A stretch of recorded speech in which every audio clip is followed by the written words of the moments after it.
We'll have the event for today is of two parts.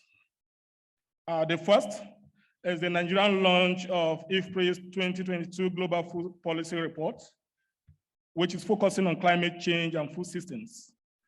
And the second part will focus on the Nigerian national policies and strategies for food, land, and water systems transformation initiative seminar series. Like I said before, your registration used the park. This event is hybrid, which means we have the in-person and people joining us online. And we are recording also this event, and it will be available on our website. So for those joining us online, if you have any comment, questions, please just put that on the chat box and the link.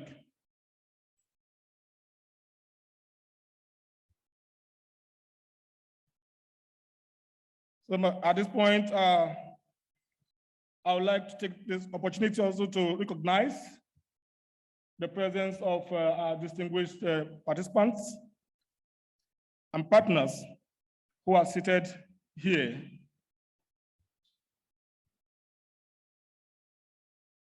The first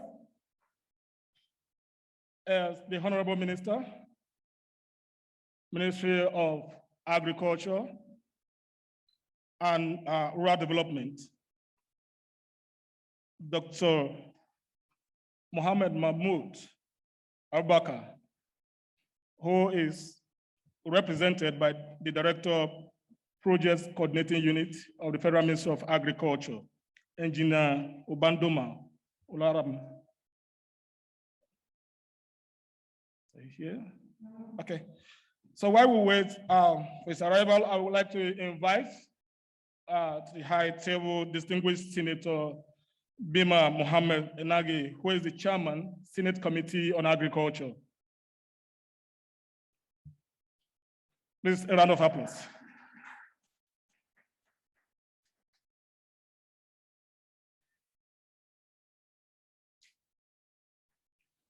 While the distinguished senator is taking his seat, I want to invite the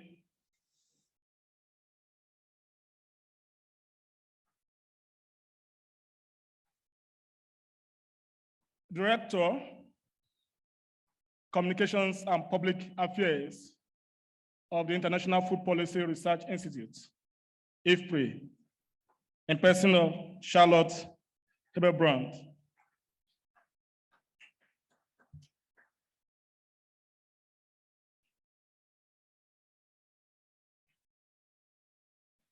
So let's to join them on the high table is our own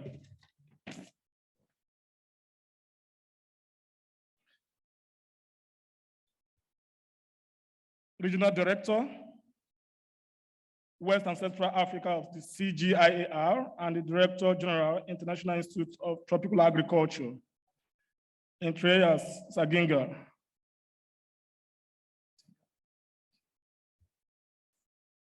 Okay. While we wait for the arrival, I invite Clemens Besinger. Clemens is the NPS lead, National Policy and Strategies Initiative Global Lead. Clemens.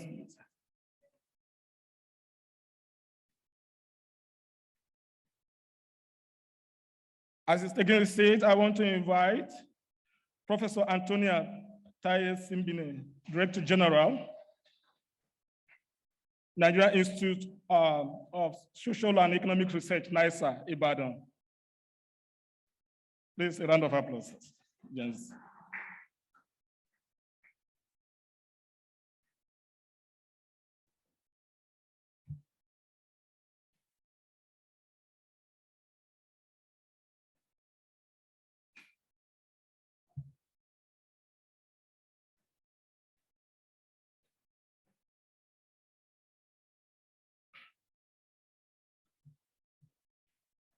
Right. So I also want to invite the acting director of USAID Nigeria, in person of Don Thomas.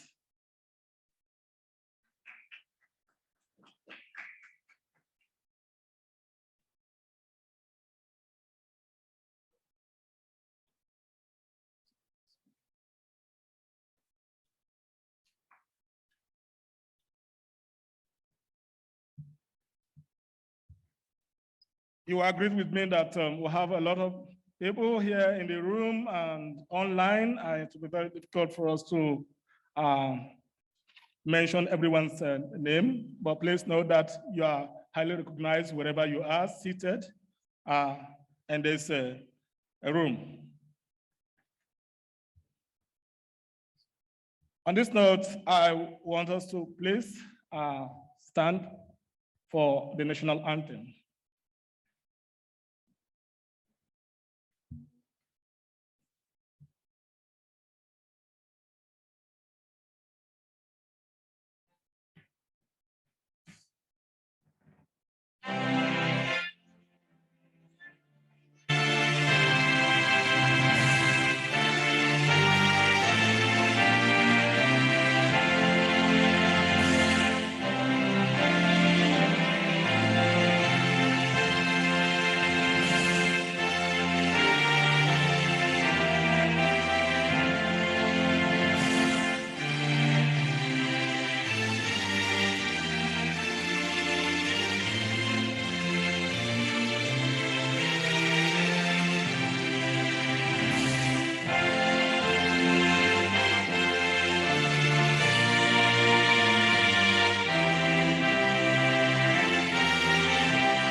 Please remain standing while we take the second stanza of the national anthem for our prayers.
Thank you. Please be seated.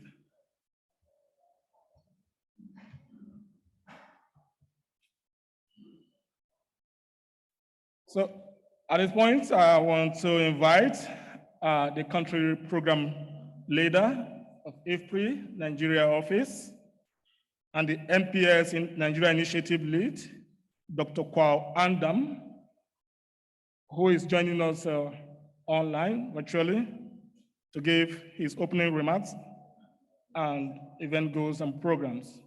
Dr. Kwao, please.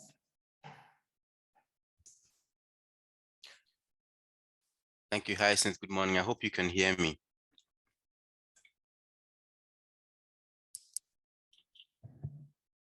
Yes, we can hear you.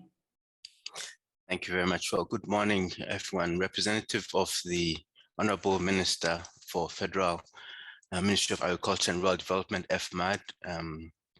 We look forward to receiving soon, I believe. Distinguished Senator Bima Mohammed, Chairman of the Senate Committee on Agriculture, thank you very much for joining us. I want to recognize other representatives of other federal ministries, water resources, environment, Humanitarian Affairs, Disaster Management, and Social Development, and permanent secretaries of Agriculture from Delta and Kano states, Professor Simbini, Director General of NISA, and other directors of ministries, departments and agencies in the room, development partners, CGIAR colleagues, distinguished ladies and gentlemen.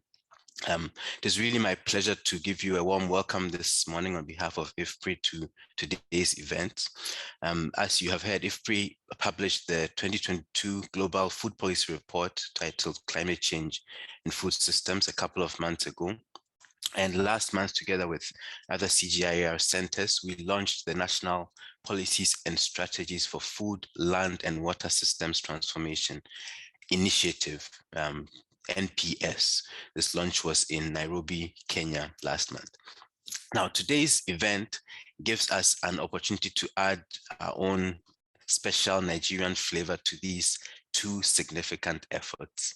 And I choose the word flavor advisedly, of course, because flavor is what makes food attractive, and food, ladies and gentlemen, is on most people's minds these days in Nigeria as we face the high food price inflation, currently close to 20%, 19.5% year on year as of May 2022, according to the Central Bank of Nigeria, driven, of course, by internal as well as external factors.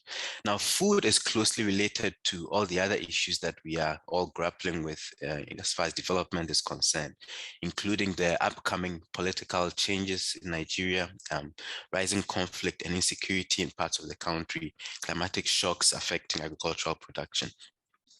We all know that these issues are related, and the pressing question for us is how we can quickly boost agricultural productivity to prevent further food insecurity and malnutrition. Now, IFPRI has been working on these issues in Nigeria for a long time, since 2007, implementing what we call the Nigeria Strategy Support Program.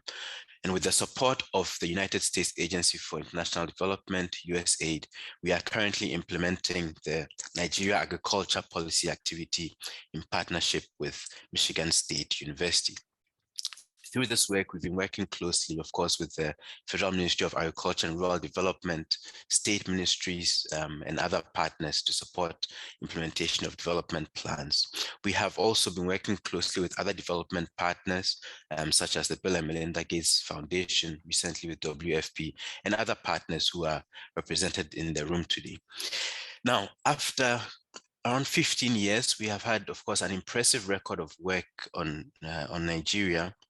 But I believe in all these 15 years of IFPRI's in-country presence and work in Nigeria, along with the other CGIAR centers, I don't think there has ever been a moment like this when you have a confluence of external factors, the post-COVID uncertainties combined with global price shocks, the internal factors, insecurity, weather shocks, that make it more compelling than ever for us to find, analyze, and support the implementation of policies and strategies for enhancing resilience and the growth of Nigeria's agri-food system. All of these issues have to be addressed with evidence-based research. And therefore, from our side, from IFPRI, we are aiming to achieve three objectives.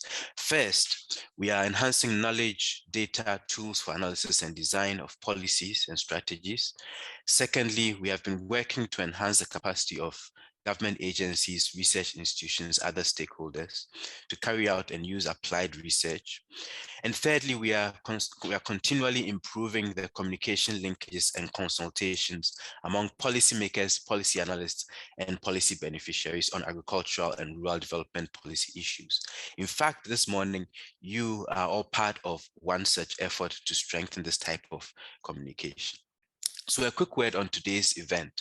This morning, we will have, as I mentioned, what I hope will be a Nigeria-flavored discussion of the implications of the 2022 Global Food Policy Report that has the title Climate Change and Food Systems. You will hear a presentation shortly and a discussion.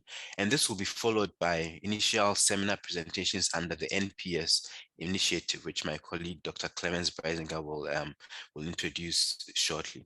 And I would encourage all of you to stay for an afternoon session where you will hear more about the NPS and related policy aspects of other CGIAR initiatives. So I'm very pleased that we have Dr. Kwesi Atakra, representing the Regional Director for CGIAR West and Central Africa, this morning with us. He will also say a few words soon. So in closing, let me say that IFPRI is pleased to continue to be a key development policy partner here in Nigeria with the government and people. We look forward to working closely with partners in generating and disseminating research findings to address the challenges that we have identified, especially under this new NPS initiative. I thank you all very much for honoring our invitation to this joint event, and I believe that with your participation, we can look forward to a successful and engaging forum in time of interaction today. Thank you very much, and I'll pass it back to you, Hyacinth. Yeah, thank you very much, Kwao. Please, a round of applause for him. Thank you so much. Let's appreciate him. Thank you so much, Kwao. So, the next, to give us an overview of the NPS initiative, is the initiative's global lead, Dr. Clemens Breisinger. Clemens, please.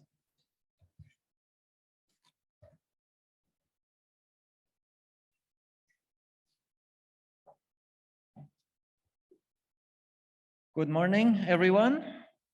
Good morning. Representative of Dr. Mohammed Mahmoud Abu Bakr, Honorable Minister, Federal Ministry of Agriculture and Rural Development, Ubandoma Ularamu, Distinguished Senator Bima Mohammed Enagi, other distinguished guests, colleagues, and friends here in the room. Hello also everyone joining us online to this really exciting and important event today. It's a pleasure for me to be here in Abuja. I'm very happy on behalf of IFPRI and also the One CGIAR National Policies and Strategies Initiative to be here with you today.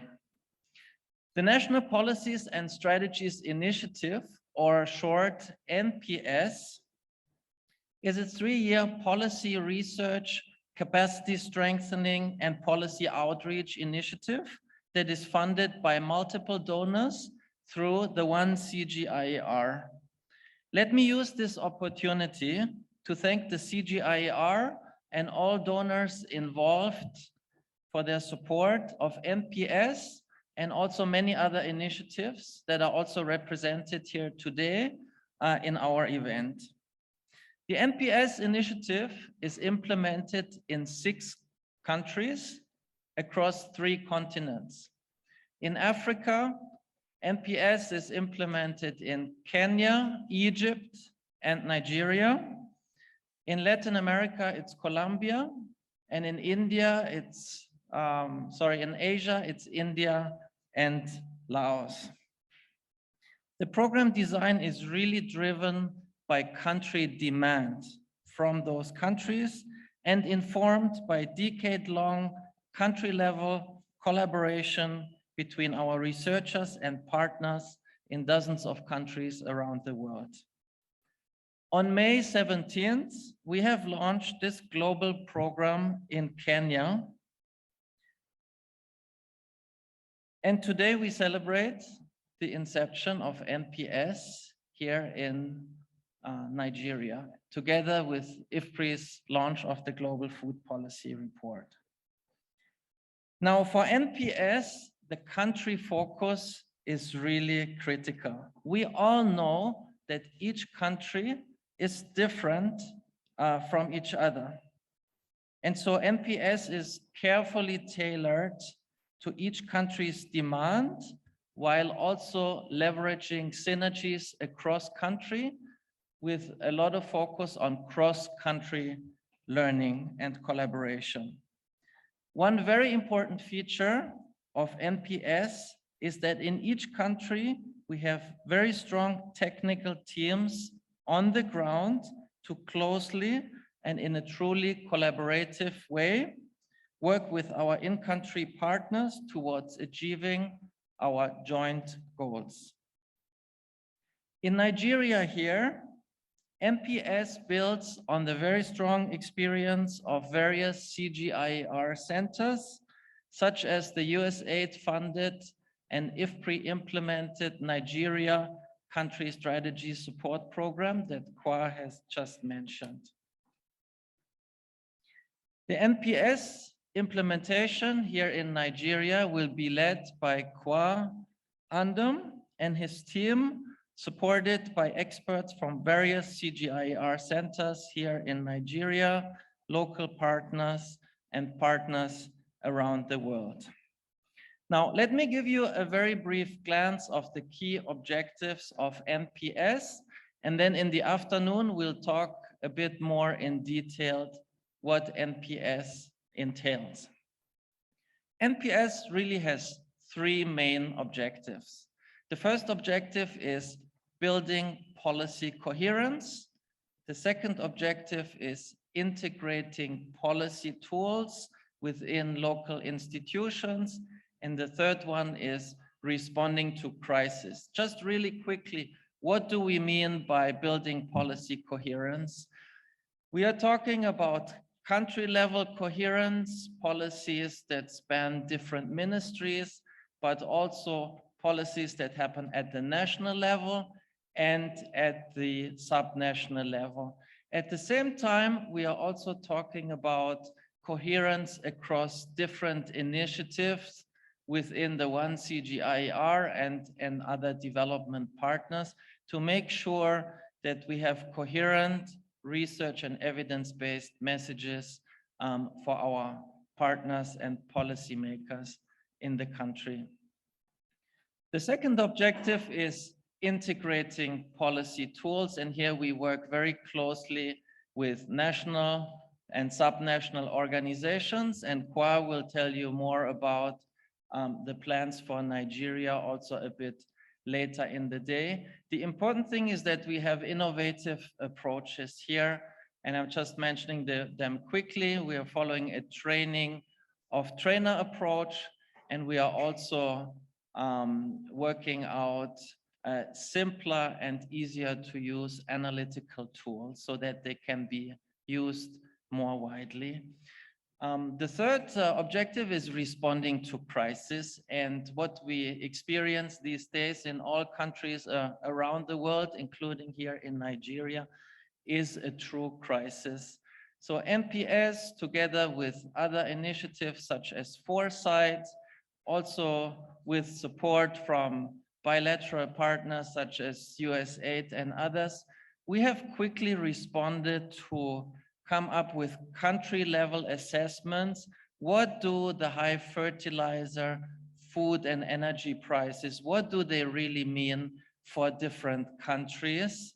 And again, we'll present some of those findings for Nigeria. We have also worked on this topic in Egypt, Kenya, and other countries. And we are looking forward to hear some of those results later on. An important part of this responding to crisis is the community of policy practice, so that we are working closely with our local partners. And I know Kwa has been working with many of you together on that Nigeria specific study to really see what does this crisis mean for the economy, for different sectors, for the food systems, for jobs, for poverty, and what can be done about it. Again, much more about this in the afternoon session. For now, I would like to thank you. It's a real pleasure to be here. And I'm also looking forward to interacting more with you during the coffee break and later in the program. Thank you very much.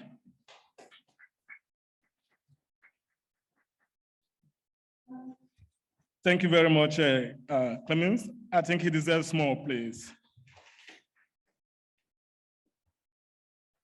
Right, thank you very much. So, to give us a Goodwill message, I would like to invite Professor Antonia Taye-Simbini, who is the DG, Nigeria Institute of Social and Economic Research, NISA, Ibadan. Please, Professor Antonia. Please, a round of applause for her. She walks up to the podium.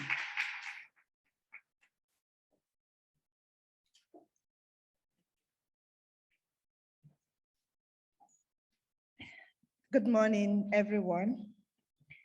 It's a great honor for us to be here.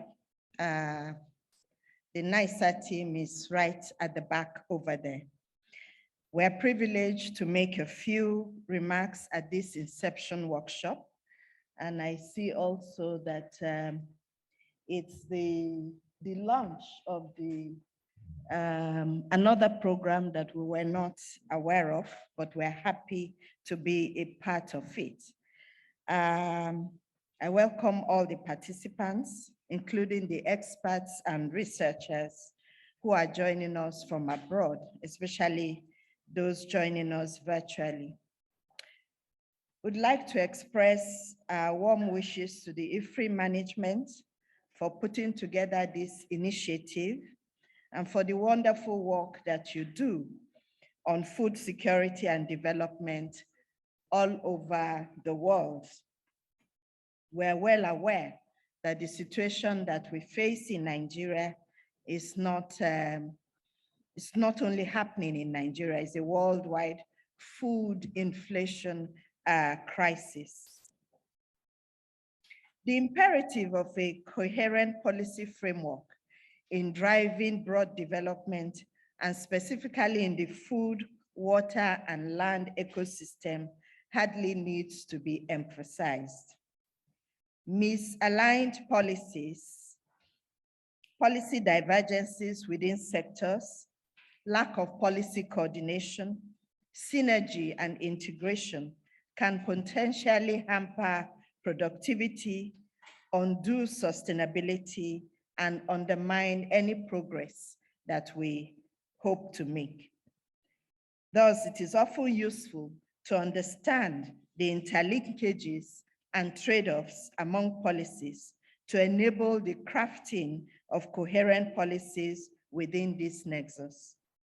Importantly, the prevalence of food and nutrition crises across the globe, heightening pressures on land and water systems, and the existential threats of climate change make the thematic focus of this initiative the more appropriate, opportune, as well as timely. I am thrilled at the substantial capacity building and training element of the collaboration that IFPRI is going to have with NISA, and which is to be anchored by highly experienced trainers and seasoned practitioners, all those from the Federal Ministry of Agriculture. I'm confident about these trainings designed to brush upon a spectrum of benefiting themes crucial to the execution of the initiative, including, of course, the analytical tools for investment prioritization. Additionally, I am delighted about this the trainer component, as it aligns with our Institute's strategic agenda to continually reskill and retool to stay on top of our game and knowledge frontier, all of which are crucial for evidence-based policymaking and institutional relevance. We therefore look forward to giving our best, as well as deriving maximum gains from the interactions and discussions at the various course sessions, as well as group exercises. As is usual at a forum like this, I'd like to say a few words about NISA. It is the pioneer and foremost socioeconomic research institute committed to the vision of a world-class think tank in social and economic policy research, while consistently generating knowledge through quality research, specialized trainings, and consultancy services, as well as partnering local and international bodies in the task of national development. Our broad regional framework comprises a headquarters in Ibadan, as well as 2 liaison offices in Abuja and Lagos, and 6 zonal offices in the geopolitical zones of the country. And this has proved to help us relevant in promoting local collaborations, assessing grassroots information, and linking with governments and communities.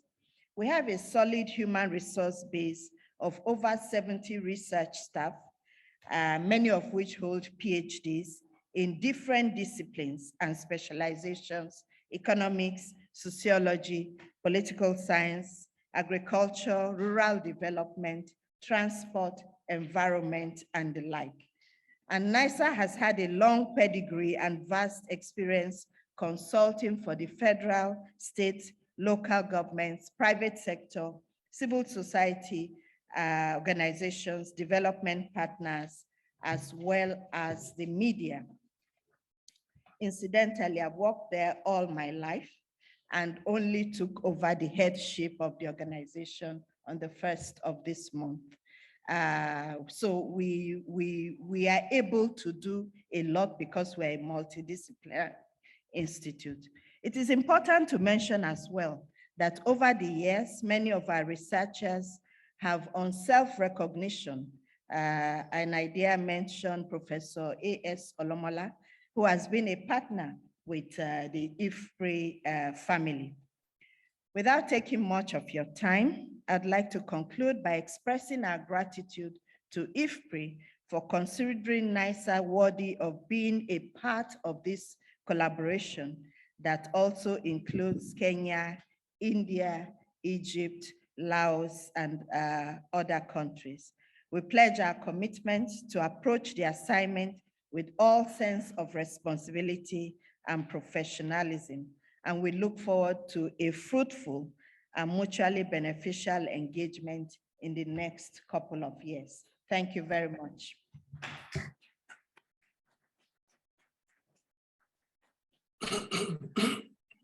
Thank you very much, Professor Antonia. As she takes her seat, I would like to invite Kwesi Atakra, the country and engagement lead, West and Central Africa. He will be joining us online, virtually. Kwesi, please. Thank you. Thank you very much. Honorable Minister for the Ministry of Agriculture and Rural Development, representatives of other ministries, distinguished Senator Bima Mohammed, who is also Chairman, Senate Committee on Agriculture, other dignitaries present, colleagues, ladies and gentlemen. With all protocol observed, I wish to make this brief opening remark on behalf of Dr. Nteranya Sanginga, who is the CGIAR Regional Director for West and Central Africa. You may also know him as the Director General of the International Institute for Tropical Agriculture in Ibadan, based in Ibadan headquarters. Founded in 1971, the CGIAR is a strategic partnership of 64 members that works with a wide range of government agencies, civil society organizations, and the private sector all over the world. CG's members are both 21 developing and 26 industrialized countries, 4 co-sponsors, including World Bank, as well as 13 international research organizations. Excuse me, my throat is. Today, more than 8,000 scientists and staff are active for CGIAR in over 100 countries. The founding purpose of CGIAR was to combat food shortages in tropical and subtropical countries through research and investment in new, highly productive plant varieties and improved livestock management. This purpose is alive and relevant today as it was in the beginning, probably even more today. So you've heard mention of one CGIAR. The one CGIAR transition is a dynamic reformulation of CGIAR's partnerships, our knowledge, our assets, and our global presence, aiming for greater integration and impact in the face of the interdependent challenges facing today's world. With this reform, the 15 CGIAR research centers, which are spread over 3 continents, and the 13 CGIAR research programs, known commonly as the CRPs, have been consolidated into what we now refer to as one CGIAR. The whole purpose was to bring all these programs together so as to be better placed to deal with the major global challenges that we are faced with. So why is this transition happening now? For over 50 years, CGIAR has been a leader in agricultural science and innovation for development. From specific food crops to water systems to policy, CGIAR's institutions across the globe, working independently and together in partnership, have produced science that has brought benefits to hundreds of millions of the world's poor. But the world has changed a lot. There continues to be new major challenges. Research in agriculture, food, land, and water is more multidisciplinary than ever before. Traditional funding models have shifted dramatically. We know much more about the interconnected nature of our food, land, and water systems. Today, we need to improve food security, increase biodiversity, spur economic growth, and strengthen resilience in the face of the climate crisis. And all this have to be done at once and together. This is what has led to the one CGIAR reform. Ladies and gentlemen, the one CG has an improved emphasis on alignment to regional and country strategic goals and purposes. I would like to emphasize that there is an even greater emphasis on the need to align everything that is done within the one CGIAR to regional and country strategic goals and purposes. It has established a core set of research initiatives, one of which is the National Policies and Strategies Initiative that we are working on, launching today in this event. You would all agree with me that policy is a key anchor to which all other initiatives would have to be aligned. This is required for real transformation to occur at country, region, and global levels, following principles of subsidiarity. I therefore wish to thank IFPRI for its leadership in this policy domain, not just in Nigeria, but globally, and for hosting today's deliberation, which is aimed at not just presenting the NPS, but also giving you a sense of other one CGIAR initiatives that will be in operation along with NPS for agricultural transformation in Nigeria and in Africa. With these brief words, ladies and gentlemen, I would want to thank all participants and also to thank the management of this event for allowing us to make this contribution in the name of one CGIAR. Thank you very much. Thank you, Kwesi. Right. So I will want to invite Professor Abba Gambo of the Nigeria Governors Forum for a Goodwill Message. Saba. Please appreciate him as he comes.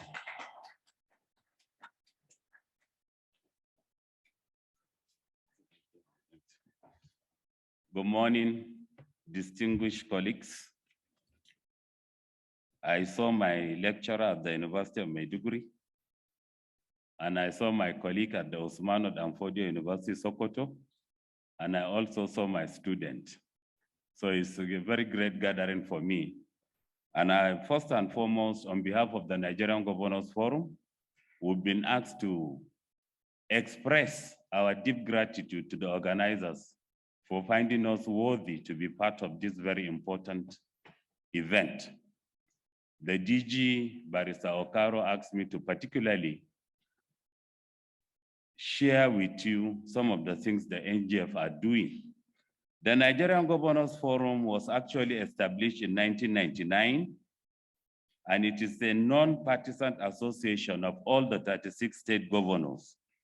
The NGF Secretariat is a policy hub and resource center that serves as the technical and administrative arm of the Nigerian Governors Forum. The NGF also oversees the operations of the forum. It gives direction and effectively engages partners and stakeholders to achieve the core objectives of the 36 state governors of the Federation across political divide. The NGF, by the constitution of its membership, plays a strategic role in subnational governance. This positions the NGF Secretariat as the most suitable platform for peer learning and experience sharing among the states. The Director General leads the NGF Secretariat. He is supported by 2 executive directors that oversees the finance and administration, and then another director, executive director that sees research and strategy department respectively. The Secretariat prides itself as a learning organization populated with top-notch professionals and a vast pool of consultants across all the work streams readily available on short notice. We are the one-stop shop to all the 36 governors. If you want to reach all the 36 governors today, we are the fastest, we are the most effective, we are the most efficient way that you can get access to all the governors at a time. I want to quickly introduce the team. We came in with a very intimidating team. On my team, I have David Naveda, our chief economist. Then I have Mrs. Akambi Olubumi, senior research officer. I have Abdulaziz Olorunsholo, senior economist. And then we have Olarewaju also, and Mohamed Musa. We are all here together. Finally, I just want to let us know that we need partnership and collaborations. The states are where all the activities are happening. Unfortunately, everything is centered within the federal. I will give you a simple example.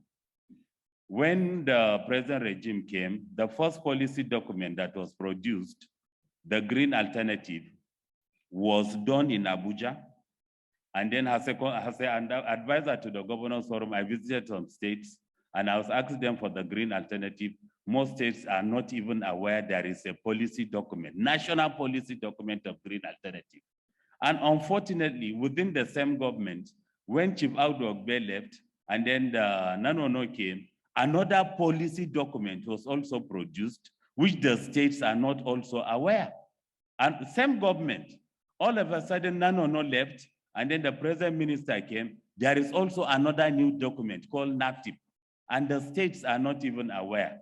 So the kind of technical support we are talking about is, whatever we are doing, it should be a kind of bottom-top approach. The Federal Minister of Agriculture does not have land. The Federal Minister of Agriculture does not have farmers, but the states do. And how do you get access to the states? Through us. So that's why we are seeking for technical assistance, linkages, visits, etc., so that whatever we are doing in Abuja, at least let the rural farmers that are the main workers on the field feel the activities of all that we are doing. Thank you very much.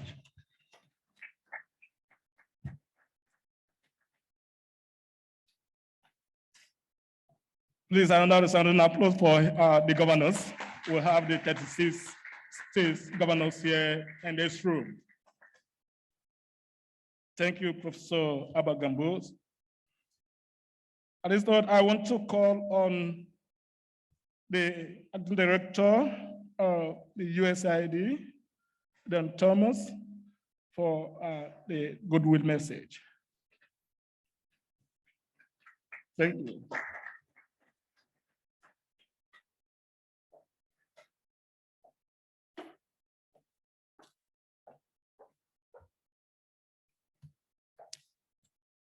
Thank you very much. Your Excellencies, distinguished guests, all of the protocols are observed. Good morning, everyone. It's a pleasure to represent the United States government at the International Food Policy Research Institute's 2022 Global Food Policy Report launch event. Before I go any further, I need to make a very important clarification. I am not the head of USAID Nigeria. That honor belongs to Ann Patterson. I am the acting head of the Office of Economic Growth, of Agriculture, Economic Growth and Environment. So with that, let me state that today's topic is very timely, given the evolving circumstances of our time, and we all know what those are. Climate change results in increased food insecurity, water scarcity, and displacements of communities. It also contributes to conflicts and disrupts livelihoods. The crisis has severe implications for the future of our planet, and more so even for vulnerable communities who are most likely to experience those negative impacts. Our climate strategy, USAID's climate strategy, will advance equitable and ambitious actions to confront the humanitarian shocks felt by climate change. Our strategy is built around 5 principles, and let me tell you what they are. Locally led development, equity and inclusion, private sector engagement, nature-based solutions, and evidence and innovation. Let me drill down just a little bit to say a word or two about each one. For locally led development, we mean supporting sustainable and equitable climate actions that are locally led, owned, and implemented. And they should also be tailored and context appropriate. What we mean by equity and inclusion is centering actions in the context of the diverse communities in which we work and engaging local, marginalized, and underrepresented groups as critical agents of change. When we speak of private sector engagement, we mean partnering with private sector to expand and to scale the impact and sustainability of our programs. Concerning nature-based solutions, we mean elevating nature-based solutions as key tools to absorb carbon, reduce disaster risk, support livelihoods, and improve food and water security. Evidence and innovation, we mean supporting the rigorous research that many of you in the room here I know are part of, supporting technology and development needed to identify and deploy effective climate solutions.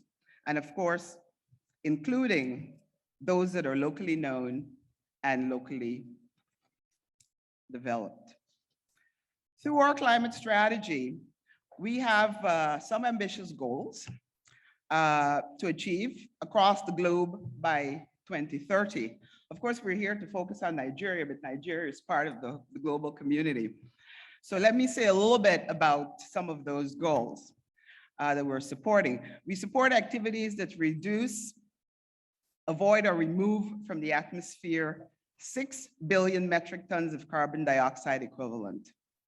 To put this amount into perspective, sequestering this quantity of carbon dioxide is equivalent to removing nearly 20,000 cars from the streets of both Lagos and Abuja. The strategy also supports the conservation, restoration, or management of 100 million hectares with a climate change mitigation benefit.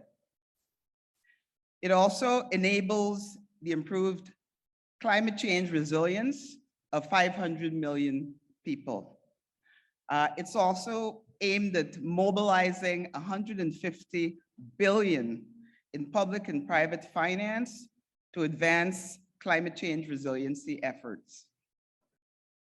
And finally, another of our goals is to align our support with countries' mitigation and adaptation commitments in at least 80 countries by 2024.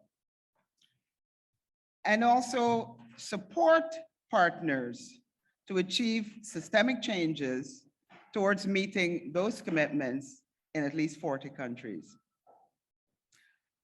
Now, according to the 2019 United Nations projections, coming back to Nigeria, Nigeria will be the third most populous country by 2050, and one of the continent's largest greenhouse gas emitters.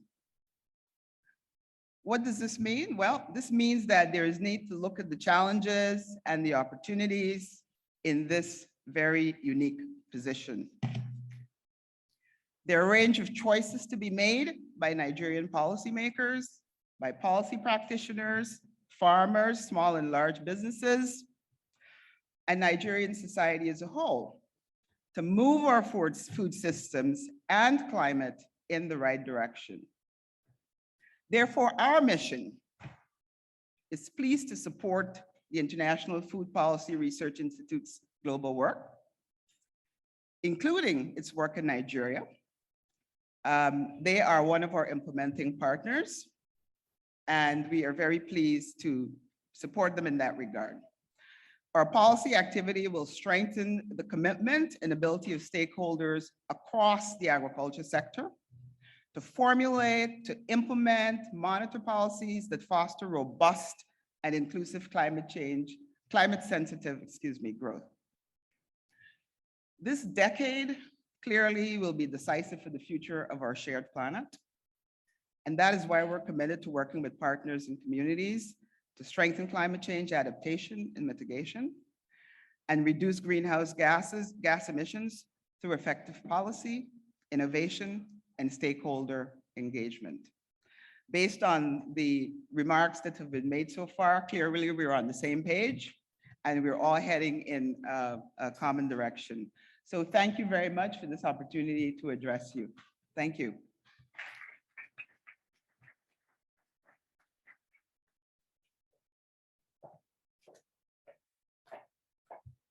Please, round of applause as she takes her seat.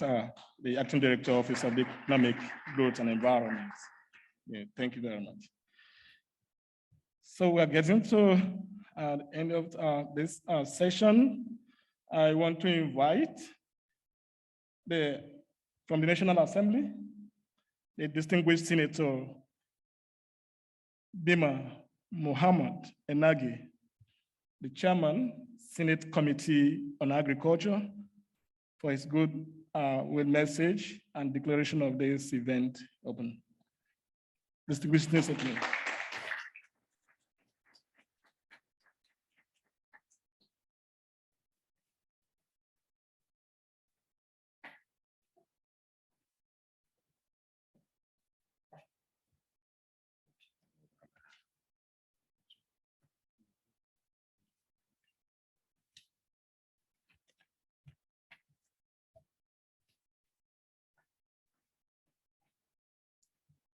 أعوذ بالله السميع العليم من الشيطان الرجيم Bismillahirrahmanirrahim.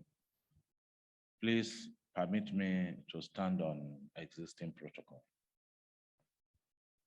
It is with great delight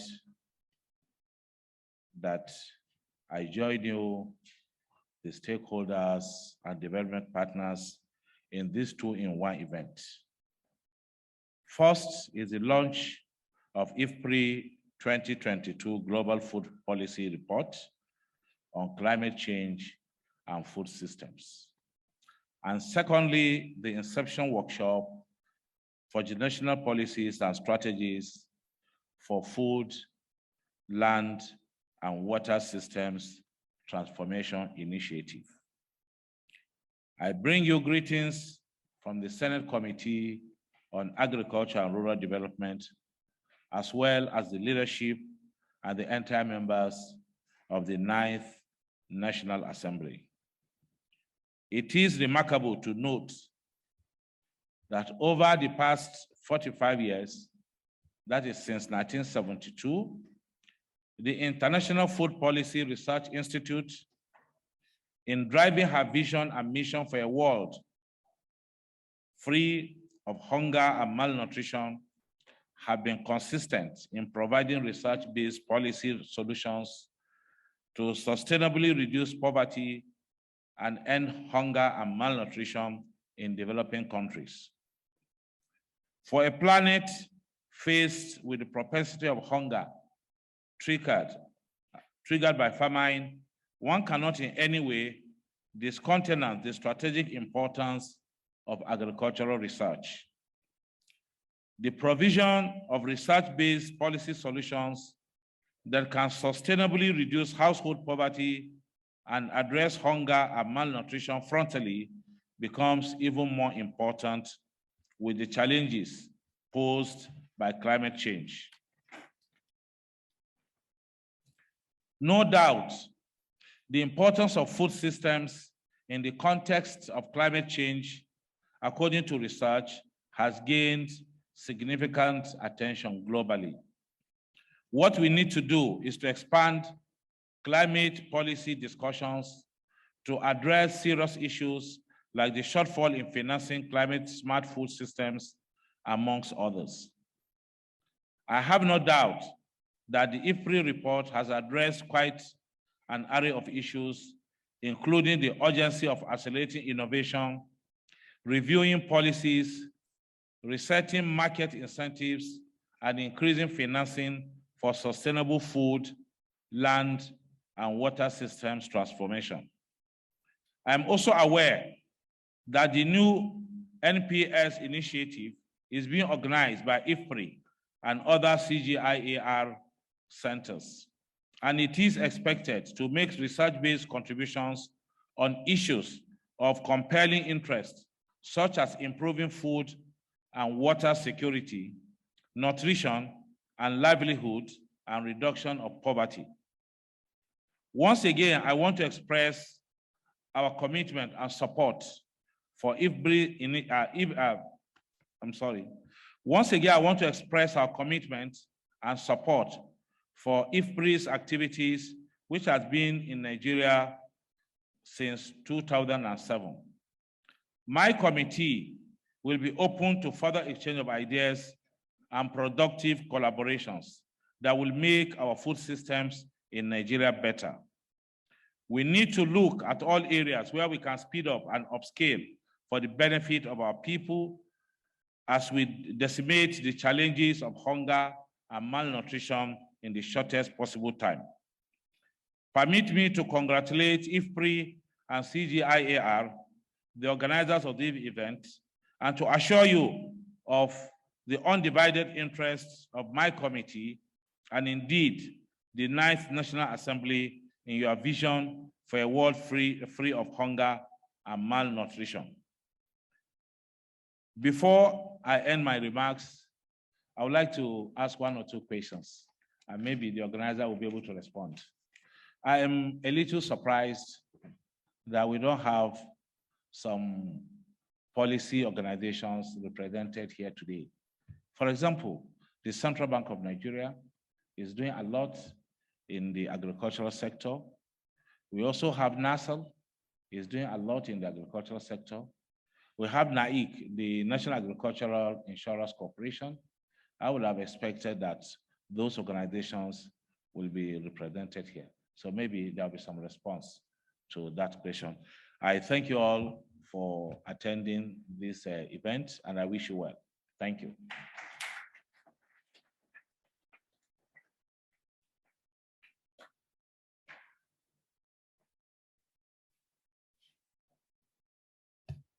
Thank you very much, distinguished Senator. In response to your question, I think we're still expecting them because invitations were sent particularly to CBN and they confirmed participation. So we're expecting them to join us soon. So thank you everyone for your patience and attention. At this point, we're moving to the next section, I would say, on the agenda. I would like to invite the Communications and Public Affairs Director of IFPRI, in person of Charlotte Babrand, who is here with us, and also Channing Ant, who will be joining us virtually, and John Luengui, a Senior Research Fellow at IFPRI, who will also be joining us online. They will be presenting the highlights of the 2022 IFPRI's Global Food Policy Report, including policy messages and messages for Africa. Charlotte, please. Please, a round of applause as she takes up.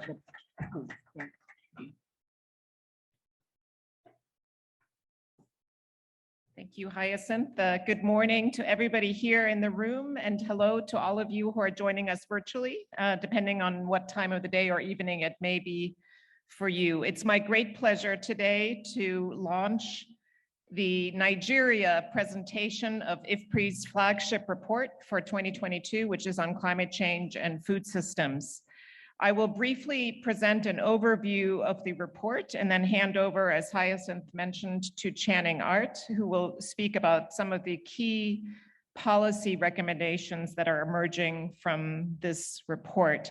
And then we're very pleased that John Luengui from IFPRI's Africa office, who is the author, one of the co-authors of the Africa chapter, which is included in the report, will give you a presentation on the Africa-specific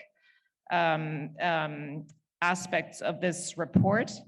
And then we have a number of distinguished discussants who will provide some comments on the report with, as was mentioned earlier, a Nigeria flavor. So we'll look forward to hearing again from Antonia Achika. Dawn Thomas has already spoken quite a lot about the USAID climate change strategy, and hopefully she can also provide some reflections on the overview of the report.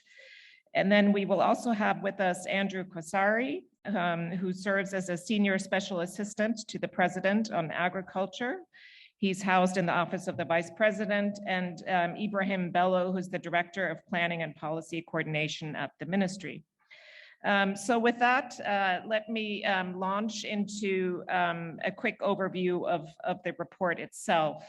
So just to say, every year IFPRI puts out this flagship report, which provides a overview of IFPRI's policy work, as well as that of our partners.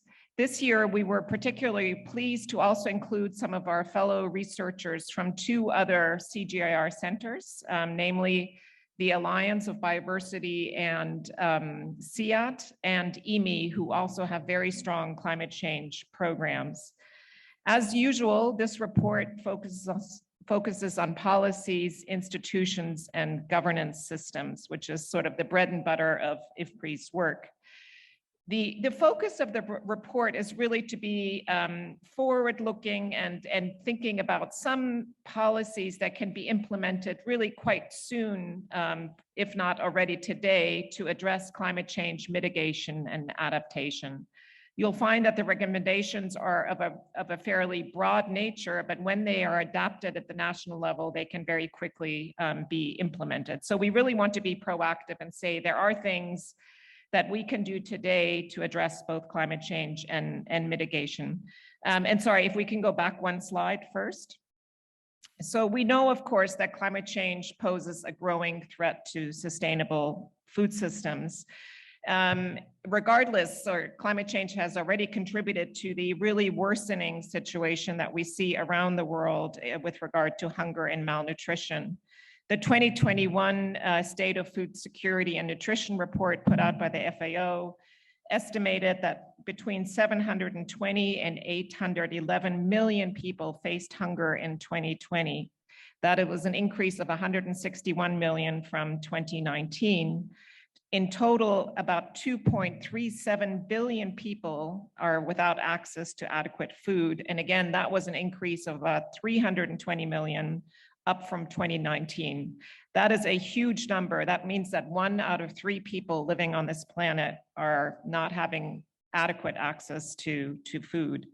And these are the 2020 numbers. We are expecting the SOFI report for 2022 to be released in early July. So we are afraid that there will be even a further uptick of those numbers.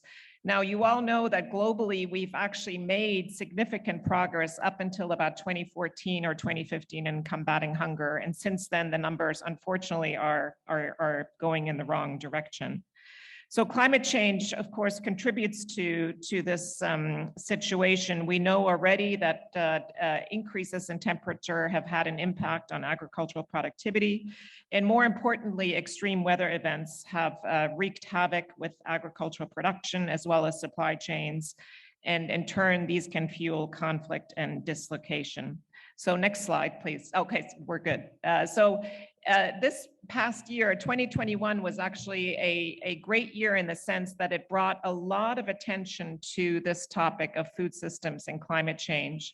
On the one hand, you had the UN Food Systems Summit, which really very much sort of argued for a food systems transformation approach for addressing a multitude of problems, but including climate change. And I was very pleased that Nigeria has had its own food systems dialogue, and I understand that you're working on a national transformation pathway as well. Also, of course, last year we had the climate change negotiations, the COP meeting in Glasgow for COP26. Now, the outcome of that latest international negotiation, I would say, is a bit mixed. We had, on the positive side, a very strong commitment of the world to stay within the aim to keep temperature from going beyond a 2-degree or possibly even a 1.5 degree increase. So there was a strong recommitment to that target. However, when you look at actually the commitments that have been made by countries in their nationally determined contributions, we are far short of that goal. It's been calculated that those commitments as they stand now would not get us below a 2.7 degree increase. So clearly we have a long way to go. So you also heard at the COP26 a call for a renewed commitment for more ambitious targets so that we can stay within that 1.5 degree range.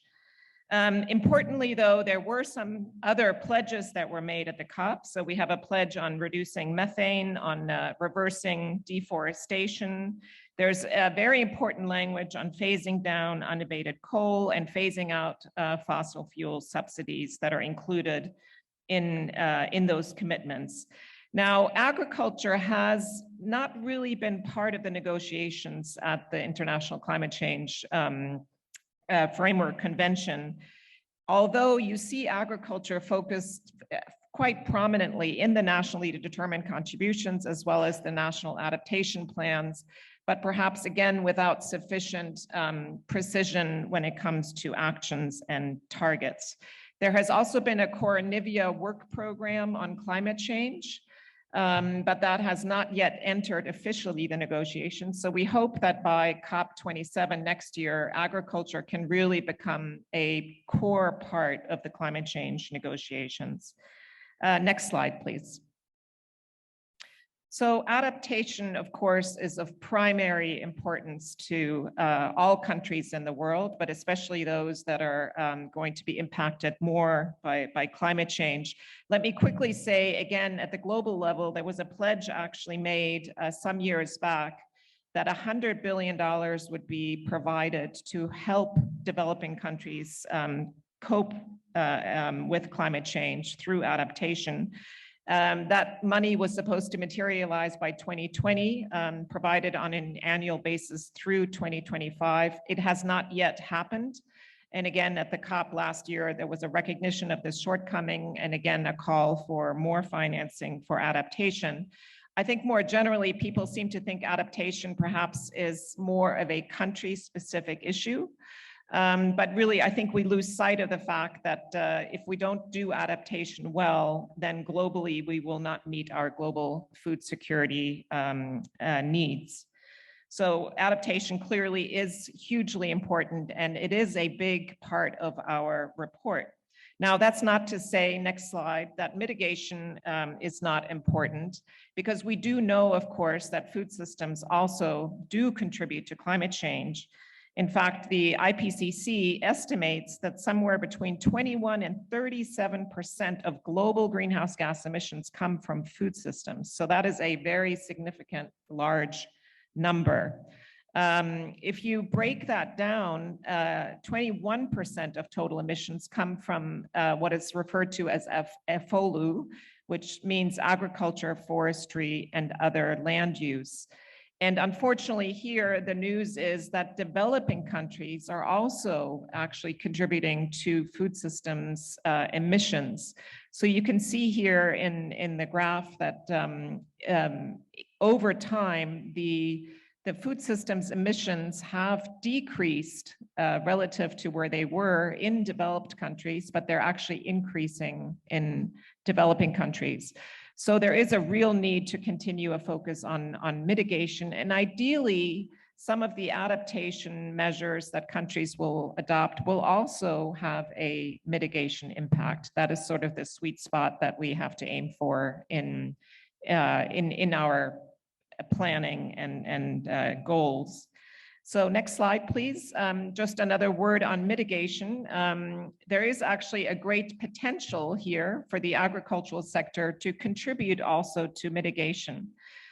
We know, for example, in the US, they have been able to turn agriculture into a net carbon sink that will then help to count against the industrial emissions. So there is significant potential here. It's not an easy thing to do. It's also a hard thing to measure effectively whether you're accomplishing this goal, but it is hugely important. So we just want to highlight this also in the Global Food Policy Report.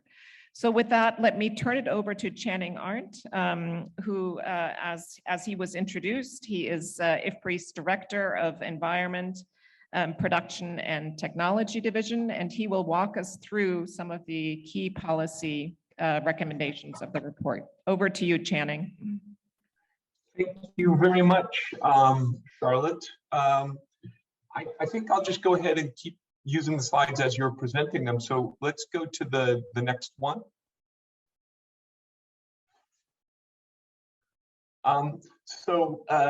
Obviously, as Charlotte is pointing out, effective policies are critical for food systems transformation. This is what IFPRI is all about. I think we've covered that, so we can move to the next one.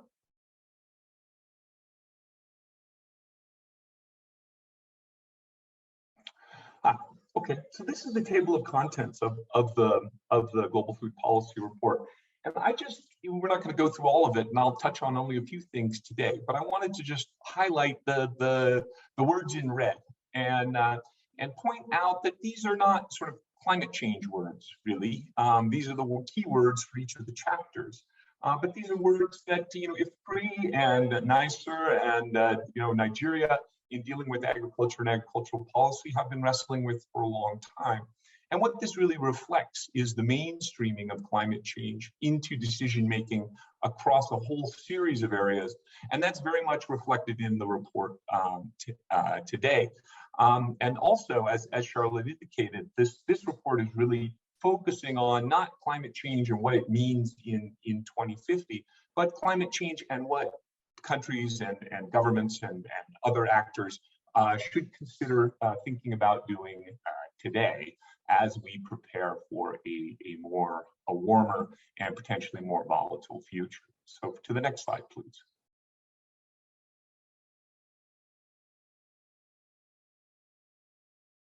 So we'll go through, oops, one back, please.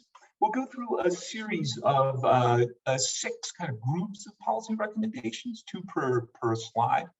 And the first just relates to research and development. The challenges posed by climate change really require innovation, and innovation in a variety of spaces. So in terms of just straight R&D, research and development, and adoption of new technologies, this is important. An important example in this category would be Nigeria's adoption of genetically engineered bean cowpea. This is an example of the kinds of innovations that need to go into the field in order to get the heat tolerance, the drought tolerance, the pest resistance, the disease resistance, other factors for crops and for livestock that we would like. And of course, these innovations extend beyond seeds and into practices and so forth. One of these practices, and it was mentioned earlier in terms of nature positive production, really relates to, instead of looking at agriculture in a reductionist way, each plant, each animal, is looking at agriculture in a more holistic and landscape-based approach in order to make sure that agriculture fits a little more comfortably within the environment, a more nature positive way, and to generate positive externalities from that in terms of pest control, weed control, fertilization, and so forth. So that's another set. And I think this second set of holistic governance of water, land, ecosystems, and forests, and taking these landscape approaches is a really promising way forward and a really interesting area for further research. It's something that we don't know enough about quite yet. Please go to the next slide. As I said, climate change is forcing us to mainstream considerations of all sorts of items. If we look at a child who might be born, say, today in 2022, that child will turn 18 in 2040. And by 2040, we really expect the world to be about 1.4, or so, maybe 1.5 degrees warmer than it was at pre-industrial times. And right now it's about 1 or maybe slightly more than 1 degree warmer. So a considerable amount of warming that's occurring through time and very rapidly on scales of geologic scales. So a child born today will come and begin their productive life with a much warmer and more variable and uncertain climate. And we want to give these children, these people, as much human capital, we call it, as possible. And this relates very much to a healthy diet so that they can reach their human potential and be able to work and deal with a warmer and more variable climate. So promoting healthy diets and sustainable production is part of your adaptation strategy, and it's important to get going now because the first 1,000 days of a child's lives is probably the most important in terms of nutrition. Another area related that is improve efficiency of value chains, facilitate trade, and reduce loss. I'll focus on just trade, international trade.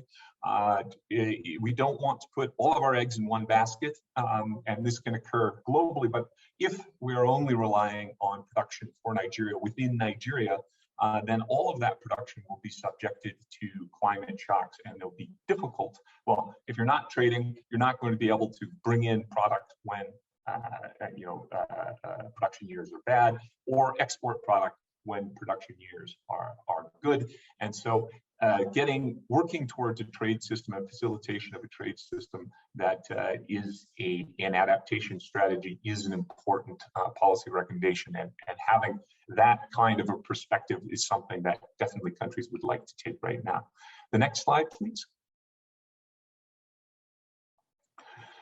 Another element that's important is we do expect a greater frequency and intensity of extreme events, say high heat, extended periods of drought, flooding, and so forth. And these, poor people will be exposed to these risks. COVID-19 really highlighted the value of effective social protection programs, and climate change will do the same. So we think climate change, social protection is another important adaptation to climate change. Finally, I'll look briefly at reorientation of financial flows. There are a number of these that are possible. There is approximately $620 billion per year spent on agricultural subsidies. Most of this value is concentrated in the United States, Europe, and China. So it's not something that can be immediately reoriented to countries like Nigeria. However, it can be reoriented towards research and development on green innovations that would have useful implications or be able to be used in the rest of the world, including Nigeria. And we think that this is an important reorientation that should also begin now. So a second element is just, and was mentioned already in terms of exploring innovative tools, especially mitigation goals in agriculture will require some kind of finance, and that was mentioned as well. And so that reorientation is also very much a process that needs to be worked on starting soon. Final slide, please. If there is one. So thanks to the authors and co-authors. As Charlotte mentioned, we're joined by people from the International Water Management Institute and the Alliance of Biodiversity, SIAD. And so with that, thank you very much for your time and attention. It's a real pleasure to speak to the group in Nigeria. I'm sorry that I'm not able to be there, but I look forward to the discussion and being able to answer some questions. So thank you very much.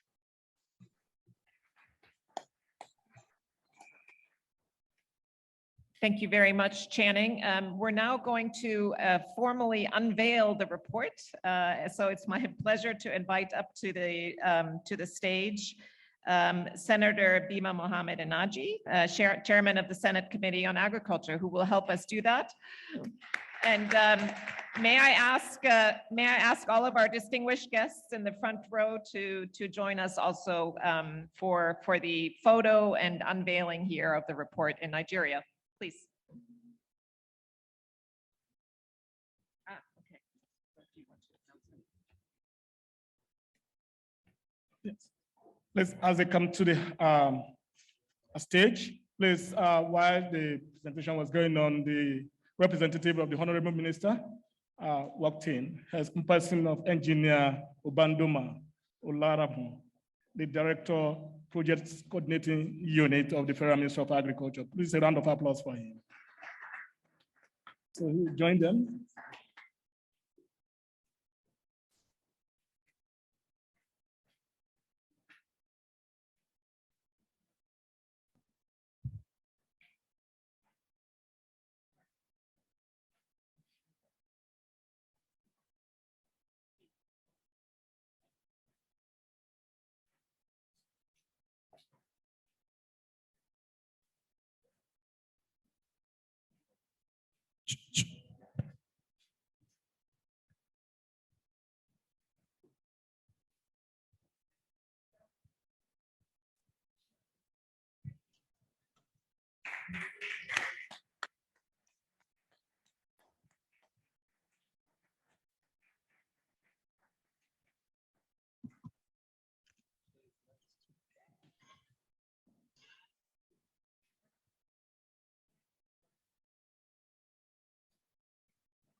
Thank you very much. As they leave the stage, I will invite the representative of the Honorable Minister for his goodwill message. Please. Yeah.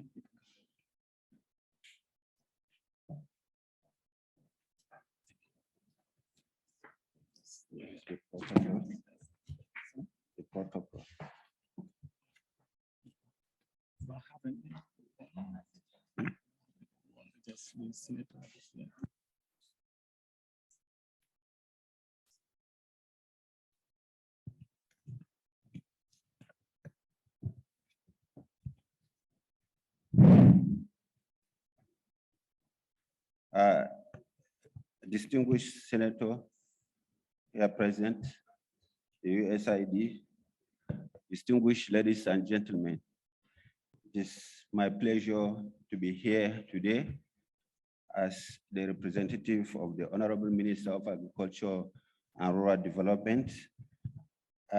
Today, I'm very happy that we are unveiling a policy on global food. And in the Ministry of Agriculture, we have a lot of programs that are geared towards ensuring food security in Nigeria. And these projects ranges from projects that are being sponsored by the development partners, and of course, the one the federal government of Nigeria is doing. So this policy is a policy that Federal Minister of Agriculture will leverage on to make sure that food security is ensured in this country. And I thank all the participants here today and the developers of this policy. Thank you and God bless you.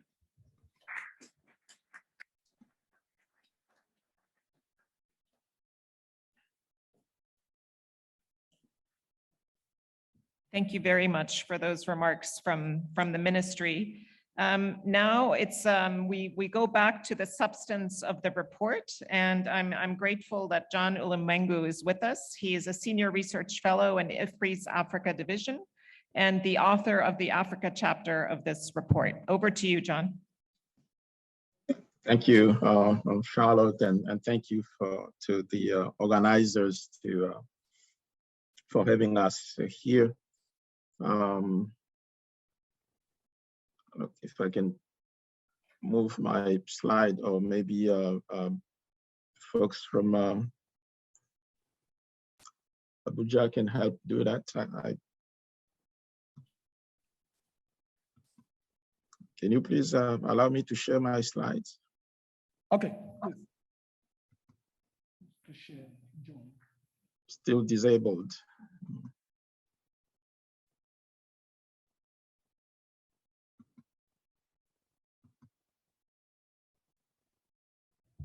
Can you do? Okay.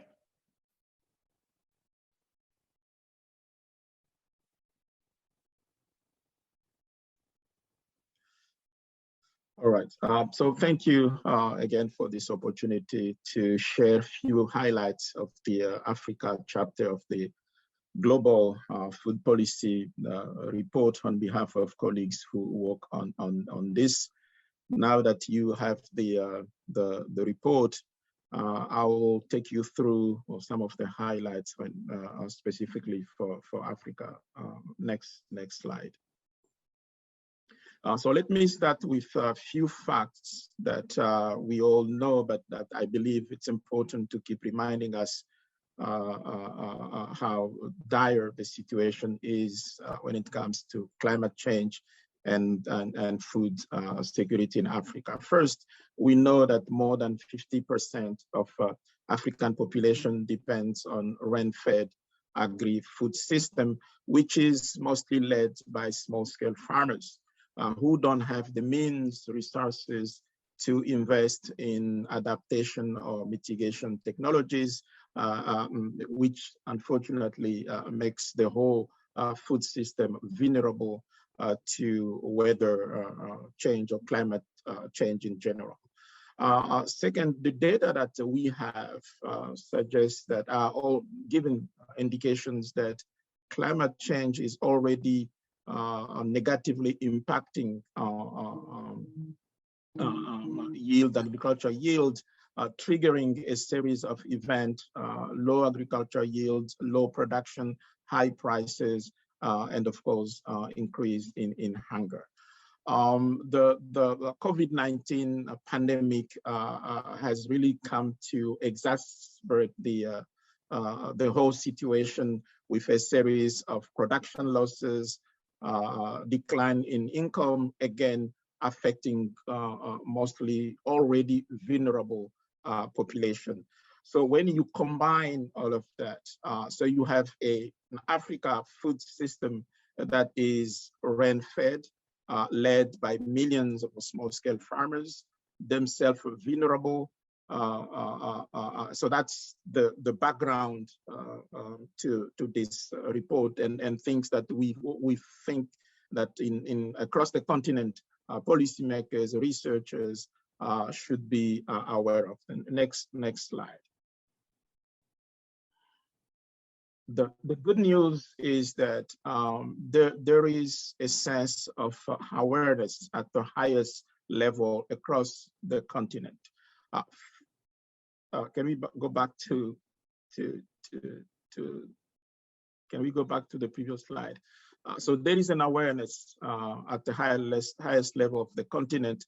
First, under the CADEP Malabo commitment number 6, specifically focused on a resilient food system with a very specific target, enhanced resilience of at least 30% of farmers, pastoral and fishing households, 30% of agricultural land under sustainable land water management or some sort of climate smart agricultural practices by 2025.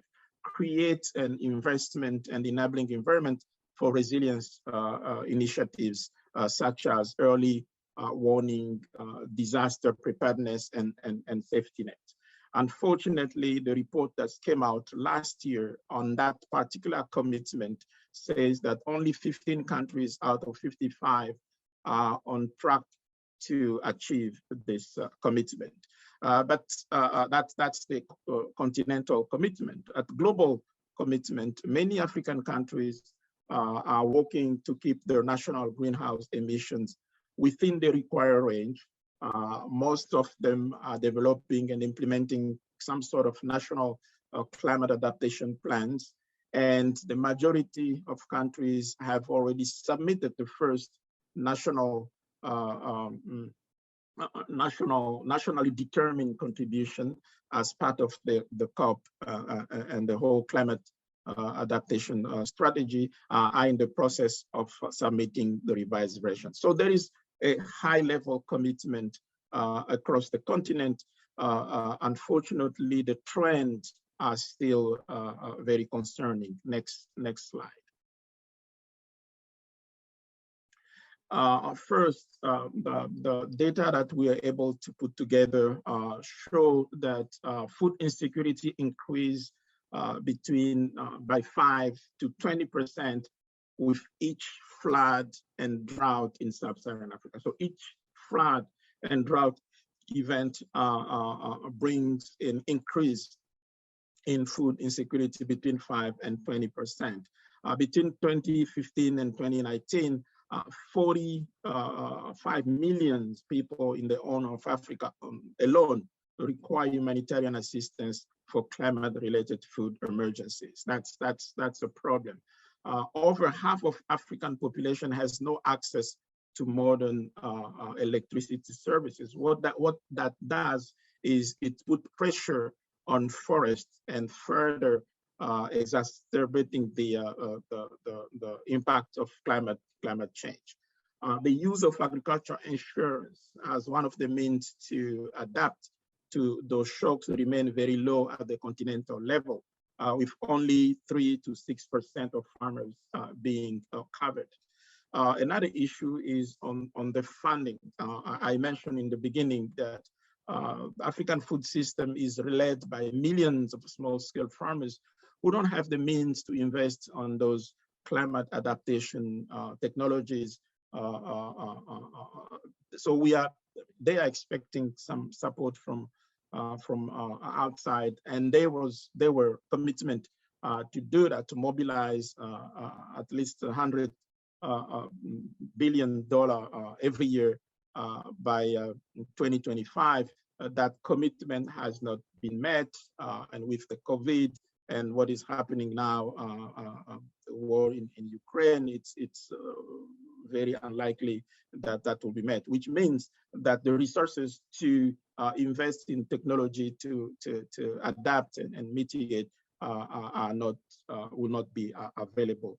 On the knowledge side, also the report, the biannual review report from African Union Commission, we noticed that 30 countries out of 55 lack data on household climate resilience, and 22 of them lack data on the use of sustainable management practices in agriculture. So those are concerning trends that we highlight in that chapter in the report. Next. So where do we go from here?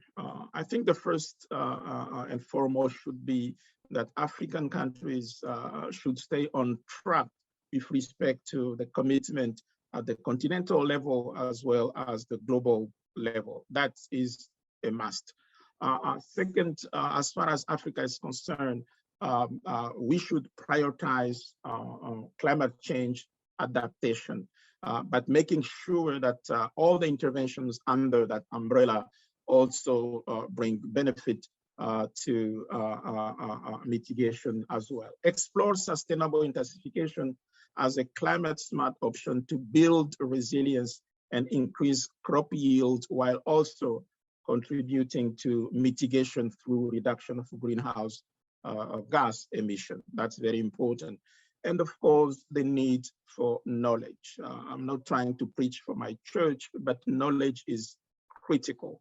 Unless we know what is going on, there is no way we can design, implement, or even monitor anything around climate change. So invest consistently in knowledge generation on climate resilience. The CGR has already an initiative on accelerating the impact of CGR climate research for Africa, which is already working in that area. We need to increase availability and use of digital technologies. Again, open access to those small-scale farmers who are driving the bulk of Africa agri-food system. Secure high-level political buy-in. Climate change adaptation should not be just isolated project here and there. Should be part of the mainstream policy making across the continent. This is very important, and because how important it is, I think this should be taken up to the level of Prime Minister office or the President office. Should even be considered part of the overall national security strategies for individual countries. And of course, involve and empower local actors, institutions in the design, monitoring, and evaluation of climate change adaptation initiatives. And one of the presenters allude to this, that often most of the strategies are at a national level, which it's great, but many of these things are happening at local level, village level, community level, sub-national level. So that's probably where we also need to invest a lot in terms of knowledge, in terms of capacity, and of course, actual investment to adapt and mitigate the effect of climate change. I will stop here. Please read the chapter, and I'll be glad to answer to any question. Thank you.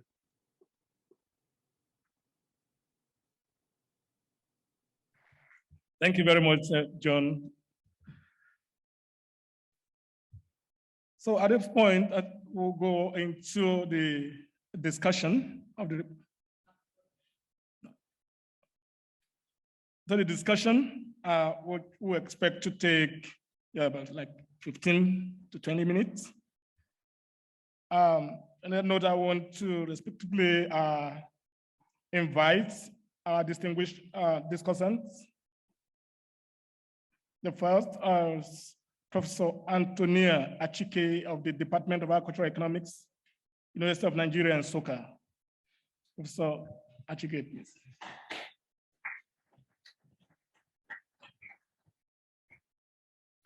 Joining her as the Senior Special Assistant to the President on Agriculture, Office of the Vice President, Dr. Andrew Kasari.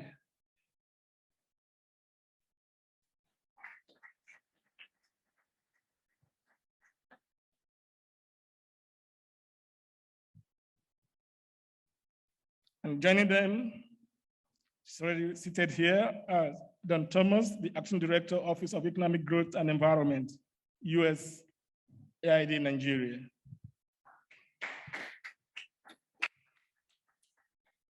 So this section will be moderated by Charlotte.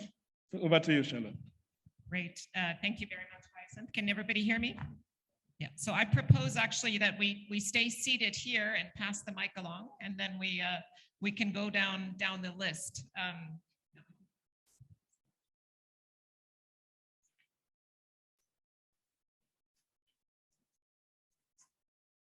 Great. So let's start with Antonia Achike from NISA, from the University of Nigeria. We heard from you before. Now we would like to invite you to give your comments. Sorry, you're here. Okay. We did not hear from you before. May I invite you to give your thoughts on the report? And again, the idea is to put a Nigeria flavor on the climate change topic. Good morning, distinguished participants. I want to stand on existing protocols. I think it's been established, but particularly I want to thank the chairman of the committee, Senate Committee on Agriculture, here present, and then representative of the Federal Minister of Agriculture, ably represented. I want to thank IFPRI for inviting me.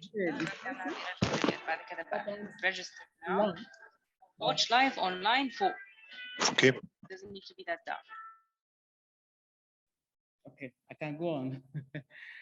On this important launch of the policy report on climate change and food systems, and of course to domesticate it to our country, Nigeria.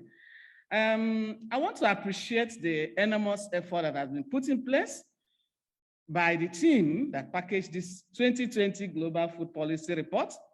Reading through and of course listening to some of the recordings on this report leaves me in no doubt to the fact that a lot of effort, a lot of work has really gone in.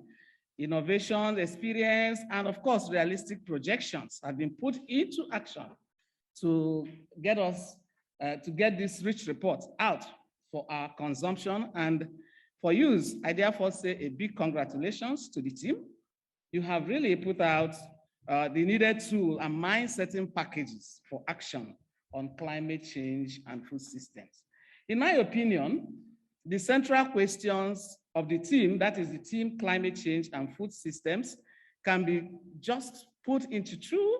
One, how can food systems be adapted for resilience and mitigation against climate change? And how have food systems adapted for resilience and mitigation against climate change? It is based on these two central questions that I discuss this report, with particular reference to climate change and food systems and Nigeria. Ironically, the report put out a number of facts that we may need to highlight so as to put things in perspective.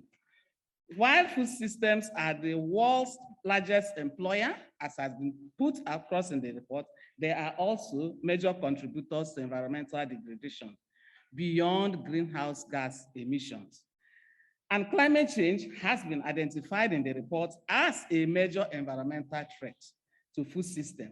Thus, you can see the combination of social and environmental drivers of change taking place there.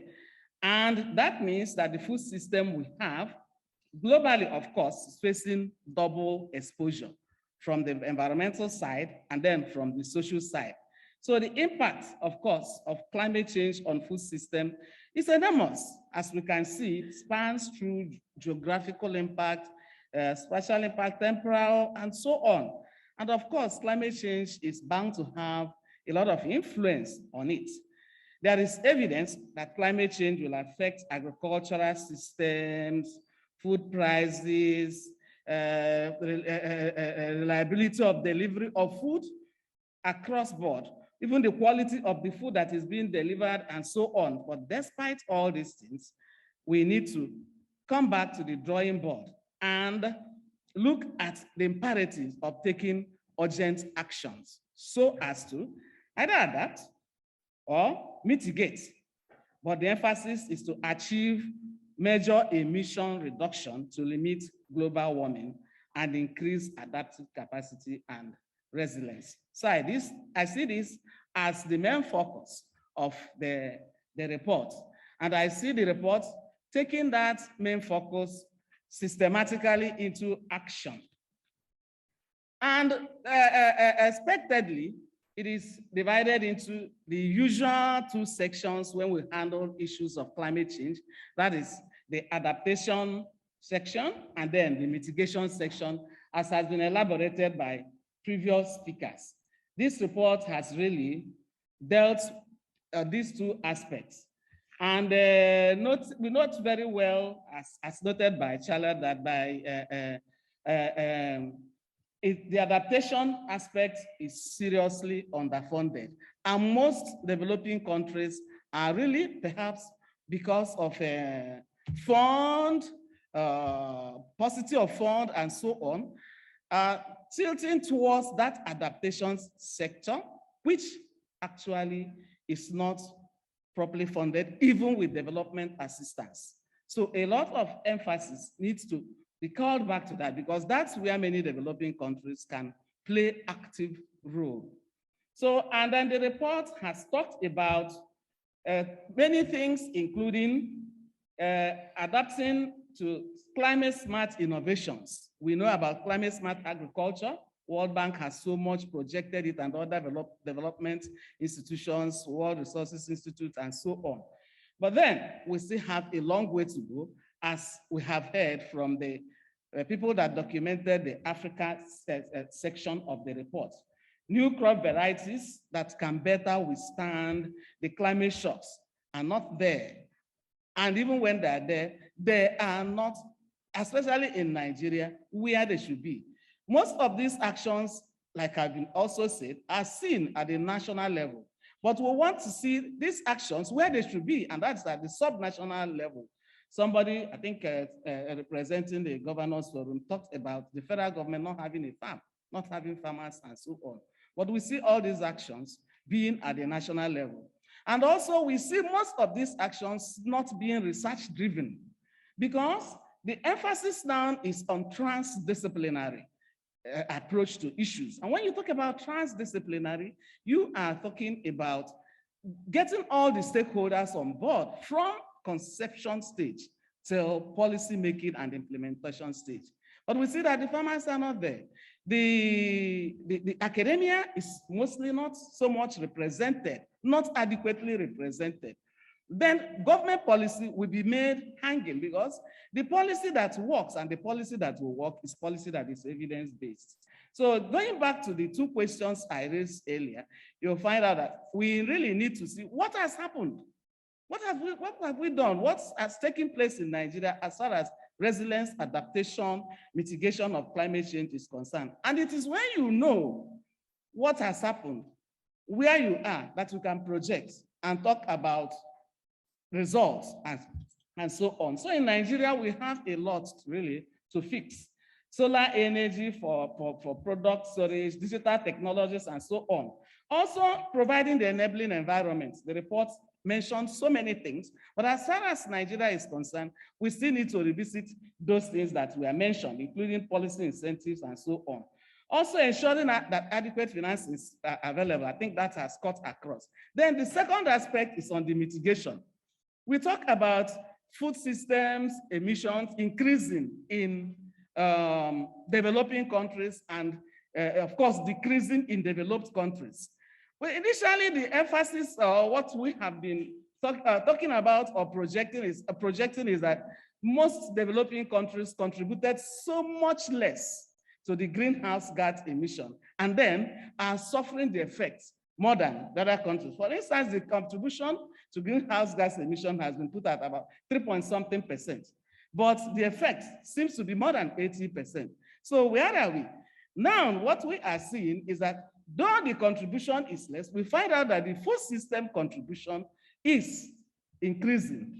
So we need to take serious action on that. And of course, our country, Nigeria, that has been projected to be the third most populous country in the world in the next couple of years, seriously, we need to take action. Otherwise, the conflict will be so much around us that we cannot even think of good solutions to apply.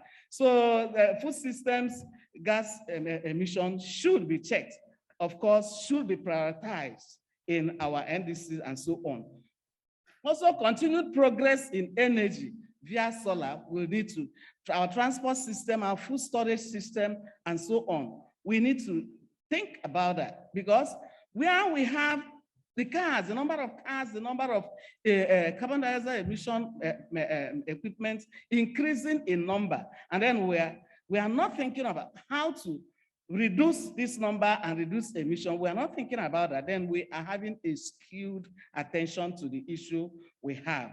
Then the report also noted the issue of AFO, that is agroforestry land use, as a good sink, gas sink, carbon dioxide gas sink, and of course, carbon sequestration. So how far is Nigeria working towards increasing the agroforestry practices that will help us to reduce the emission of increased carbon sink and then mitigate this. So I want to say that a lot of challenges have been put up in the reports.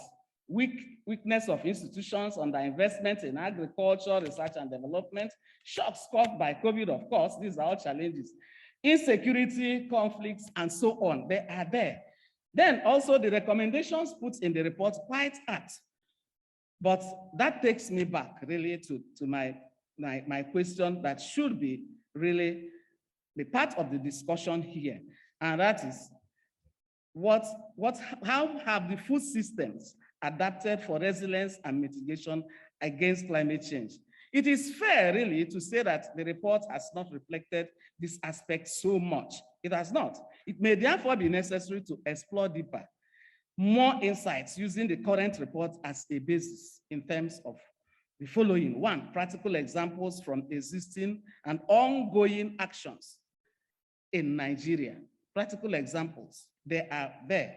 Also, gender and youth dimensions. The reports really mentioned this in passing. All of us know that most of the actors in agriculture and agriculture system are mainly women and youth. How far are policies, how far is attention being paid, tailor-made attention, tailor-made in the sense that we should look at the socioeconomic characteristics of this group and enact policies and actions that will address them. Otherwise, we will be putting our mouth in a different place and our work in another place, and that will not work well. So linking the policy to security is also very important. We know the situation we are in Nigeria, and when you talk about just nutrition security and so on, you have to think about political security, all other securities, and then think of the youth and that security. And how can we use agricultural food system to divert them, to keep them busy, usefully busy, so that we can achieve what this result has set up to do. The academia, the government, and so on and so forth. We have to really put all actors on the table so that we will have a good direction to move to. Thank you very much. Thank you very much, Professor Chica, the other Antonia in the room. My namesake. Thank you so much. Really a fantastic recap of the key issues. And I think your final comments are actually a great bridge to the afternoon sessions on NPS, right? Because NPS, the new research initiative, which will be presented, is actually going to do just that, take specific examples and really look at the country-specific implications also on climate change for Nigeria. So thank you very much for— Let me add that perhaps next time the discussant should be given a little more time to bring out the issues to discuss. A point well taken. I apologize because we are already running late a little bit, so we're apologizing for rushing you. Let me now turn to Andrew Kasari, who's here. He serves as the Senior Special Assistant to the President on Agriculture within the Office of the Vice President. Thanks for being with us, Andrew, and we look forward to your unfortunately short comments. Thank you. Thank you very much. First, let me say that congratulations again to IFPRI for consistently putting out these reports annually, and it's very useful. Let me again say that everything that we need to know in reality concerning climate change and food systems have been highlighted in the report. I will step back a little and comment on few specific areas in the report and try to draw some insights as I think they come across to me. So first is, I think what I like best about the report, or where I would like to comment, is on adaptation. So adaptation is critical because there won't be any mitigation unless if there is adaptation. And adaptation basically for me comes across in the areas that has been categorized within the report. So land use, landscape management, digital tech, new varieties. But let me stay a little bit on land use. So when we look at land use in terms of what needs to be adapted, the report is very clear. We know where the pain points are. The pain points are around nitrous oxide from chemical fertilizer that needs to be attended to. Its use in agriculture, it's a major contributor. Then methane, basically from paddy rice, from enteric activities within livestock and ruminant species, livestock farming. We also know that to deal with adaptation on these two fronts, there are out there systems that have been developed. For instance, in Latin America, countries or societies have achieved neutrality by balancing multi-crop integration in agriculture. And we know today there are lots of data that says that achieving 240 trees on a hectare of land integrated with pasture and keeping livestock will lead to neutrality, carbon neutrality. So I think adaptation should be strong. Adaptation should be taken forward as the way that we should pay attention to. And while this is very important, on agri-wide food, other land use uses that was highlighted at 3% of greenhouse gases. So I think if we spend a little bit of time on adaptation, and then what does adaptation entail? It entails investment. So investment that will specifically support these methods and techniques should be the issue. And I like, I think the first speaker said the developed countries have achieved almost 50%, or they are almost 50% balancing out emission versus mitigation. That is only possible because there is also appropriate investment. So investment to support country-specific adaptation methods in Africa will be key, very, very key. And closely related to that is research and policy discourses. So, I mean, policies will not come from out of continent, out of country to make the right impact. So I think when I speak about adaptation, it has to be tailor-made, it has to be local, it has to be thought through properly. It's not that there is no enough research out there. But this research is context specific. Therefore, investment again to fund researches locally on the continent, in the countries, developing the capacity of the institutions to execute policies. So I have seen in the report a good discussion around designing policies and mentioning institutions. I think policies are being formulated and they are the easier part of the discussion, but executing policies is central to achieving appropriate adaptation that will lead us to mitigation. Therefore, investment in this type of areas will be very useful. I have also seen in the report the issue around what the continent is doing, and I want to spend the rest of my time to talk about Africa and Nigeria, what the continent is doing, how the continent is faring. I have seen good numbers. I don't believe those numbers. I'm sorry to say that. For instance, that 50% of the agri productivity in Africa is rain-fed. I doubt much. Nigerian agriculture is over 90% rain-fed because we have the data says so. How much land is under irrigation? So I don't know if this data really speaks to the specifics of the continent, but I believe that we really need to, again, begs on my point. We need to fund local context of research to formulate policies, very important. What about tools? So when we talk about adaptation and mitigation, what tools do you use to measure? I believe from my limited knowledge, there are no, I will almost be tempted to say I have not found until I got into this hall an Africa-specific methodologies that have been standardized to measure carbon sequestration in tropical agriculture. So then what are we talking about? All the methods out there and the tools out there are either European. The closest we come to the continent of Africa and Nigeria in particular is when you look to South America, where we have certain tools that have been standardized and methodologies.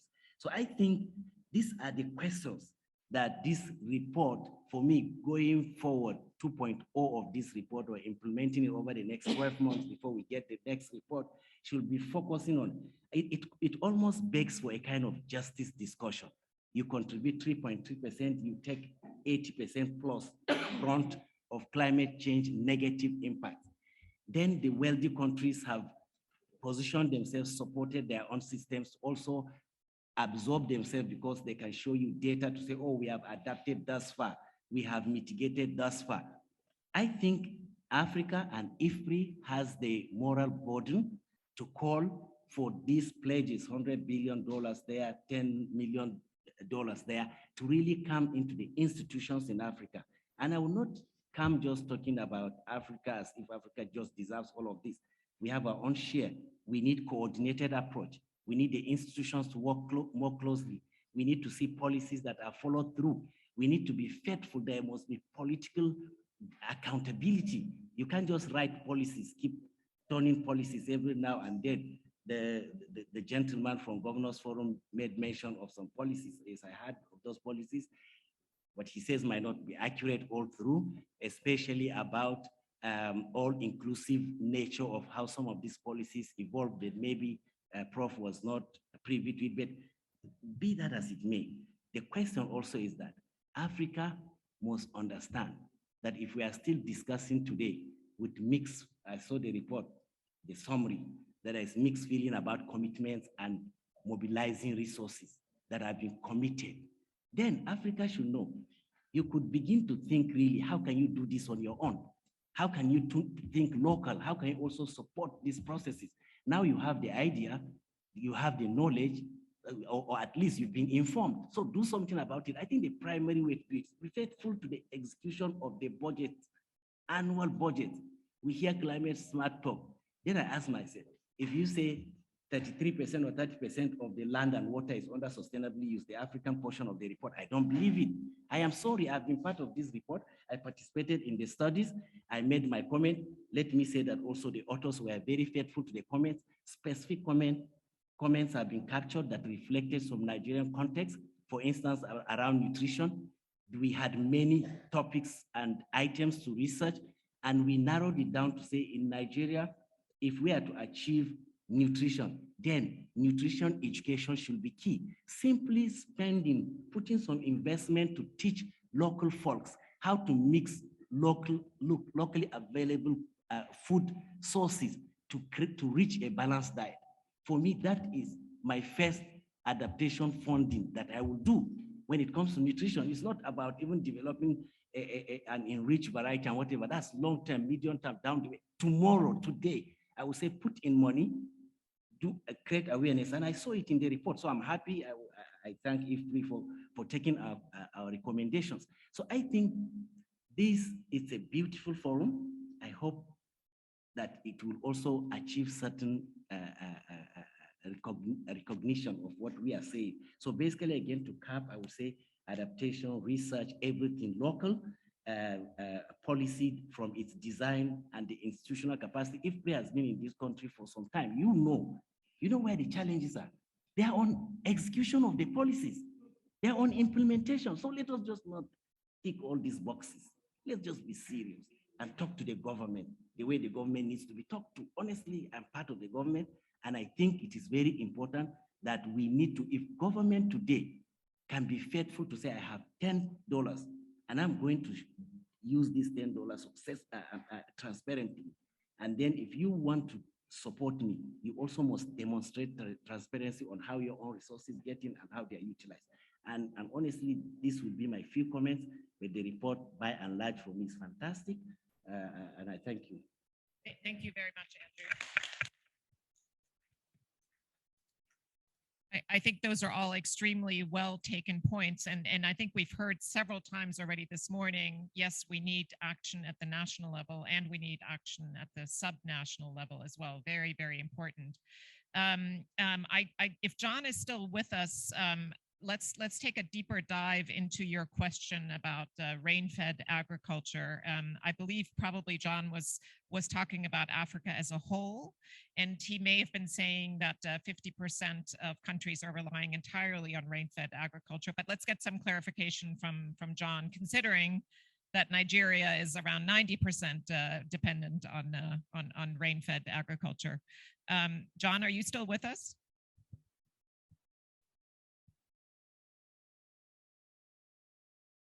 So I'm afraid he's not. But again, I imagine we'll clarify that figure for you. I imagine it was some of the factors that I mentioned earlier.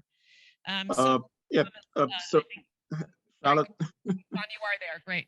Yes, I was muted. Yeah, I mean, this is in Africa, and I'm glad to hear that as far as Nigeria is concerned, the agri system is more than 90%. And the irrigation, that's great. Unfortunately, that's not the case for the rest of Africa. And then again, we have the data, at least 50% of African population rely on rain-fed agriculture. That's just the fact. But I'm glad to hear that that's different from Nigeria. No, I think Nigeria is actually 90% still dependent on rain-fed. Oh. Yeah, then my statement is still correct. It's at least 50% is depending on. So that's yeah. I mean, it depends on country.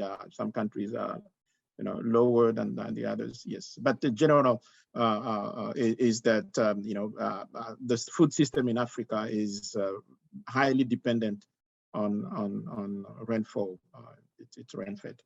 Yeah, absolutely. And I think probably that 10% irrigated is actually a very high figure, right? That's yes. That's quite impressive for yes, absolutely. Nigeria. Of course, room to grow for sure, but that's an impressive figure. Yeah. And that's a good news, because it means that we have a margin to grow and improve. So that's on the side, that's a good news, but we need to start working on it yesterday. Thank you very much, John, and thank you very much for our two discussants here. Dawn Thomas has already spoken to us earlier, so she is going to cede her time so that we can move into the next session. But it was terrific, I think, to hear the emphasis that USAID is putting on climate change. So really very much to be commended, and I know everybody looks forward to hearing how that how those goals, those very ambitious goals that you've set yourself, will be met. So with that, let us wrap up this launch of the Global Food Policy Report of 2022. Thank you very much. Oh, sorry, we will take another question over here. Sorry, we're rushing a little bit for time, but sir, please go ahead. One question.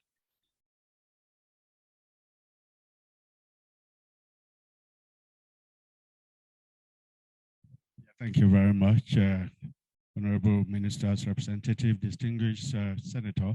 I was actually waiting for our talk. I mean, those of us who are invited so that we can make 1 or 2 points about the report. This is an excellent report, but I caught 2 contradictions and a number of other issues. Maybe I can mention 1 or 2 before my time is over. I am very interested in the recommendations. And if we're going to put Nigerian flavor, I'd like to congratulate the chair of the Agri Committee of the Senate that the Finance Act of 2021 actually brought out the sugar tax, which is consistent with the recommendation of the report that we should use fiscal policy proving methods to prevent unhealthy dietary something. So Nigeria is doing that. And when the Finance Act was passed, people didn't quite understand this, but your study, this report has provided a good context for that, which we actually support. But the resetting of distortionary incentives tend to be a contradiction. If you see the rapidly changing consequences of climate change, the agricultural support has to be really very intensive at this time now. So the issue of resetting distortionary agricultural support is not welcome, but that is probably as far as Nigeria is concerned. It may be welcome in other African countries. And also, you know, Nigeria, because of the expansive nature of their rice production, they have to have some target in terms of how much rice they will import. So those things should have a country context. As far as Nigeria is concerned, I think this is a very good policy. But one thing we need to do is that the research capacity, we need to do research to understand whether the research capacity should be able to come up with what we require in terms of other recommendation. And this is why the research system should support the food system. And we need to do policy research here to see whether the capacity exists in the research system itself. I think this should be the next stage of this policy actions. Thank you.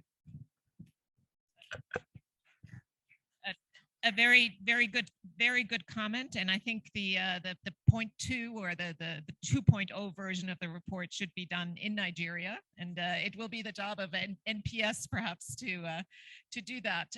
So let me now formally close this session. Apologies that we didn't have time for more comments and questions, but we are eager to move into the presentation of the NPS initiative, especially while we still have our senator with us. So with that, let me turn over to Hyacinth to tee us up for the next session. And many thanks to all of you for being here for the unveiling here in Nigeria of the Global Food Policy Report. Thank you very much, Charlotte. Please, a round of applause once again for our discussants.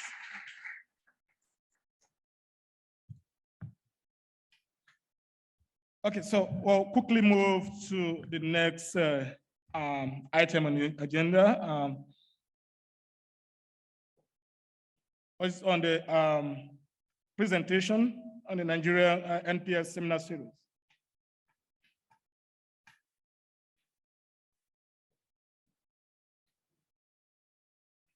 On this, I would like to invite Dr. Molu Amare, who is a research fellow at IFPRI, for the first presentation on a theme towards resilience and food system transformation in Nigeria. He will be making this presentation alongside Dr. Kwao Andam, a senior research fellow and country program leader, IFPRI. He will be presenting online, supporting online, so virtually. So, sorry, Molu. Kwao is online. You can start. While we will try to fix this.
Okay, thank you, Hassan.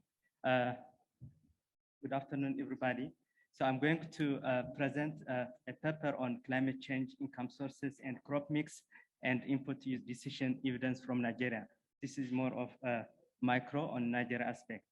So the motivation for the study is just to quantify the impact of climate change on agricultural productivity and income shares. And we also try to shed light on the pathways of immediate agricultural productivity, focusing on farmers, crop mix, and input use decisions. So we use long-term temporal variabilities in precipitation and temperature variables to measure climate change. And we also explore nonlinear effect of change in precipitation and temperature on outcome variables. And we're also examining long-term combined effect of precipitation and temperature on outcome variables of our interest variables. So the background of the study, climate change poses a serious challenge for farming households, affecting their food production, planning capacity, and livelihood outcomes, and which likely affect food security and household income. So crop mix and input use decisions are important consideration in response to climate factors among smallholders in sub-Saharan African countries. So climate-related information on the magnitude, timing, and distribution of precipitation and temperature changes can have a significant effect on the farmers' crop mix decisions and their adaptation of sustainable agricultural practices. So to the Nigerian context, there is adverse climate change, which aggravates challenges in the agriculture sector, which is already performing well below its potential. In 2011, as a policy response to the effect of climate change, the country produced National Adaptation Strategy and Plan of Action on Climate Change for Nigeria.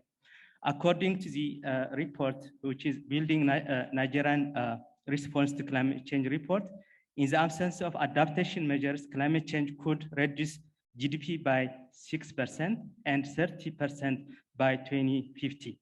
So Nigerian agriculture is highly vulnerable to change in climate factors, especially in terms of production losses, income losses, and household food insecurity. So to answer our research questions in this project, we use data sources, which is combined survey panel data, which is LSMS, with long-term satellite-based spatial data on temperature and precipitation. This is for 3 decades. So we also restricted our data to farm households that planted croplands and for which data on temperature and precipitation at household level. And the temperature data was extracted from NASA, and monthly precipitation data over 30 years period at spatial resolution of 5 by 5 kilometers was extracted from climate hazard group. And we use satellite-based long-term precipitation data instead of gauge measurements, because gauge measurements sometimes it biases the measurement of precipitation and climate. So we use climate change using a crop calendar.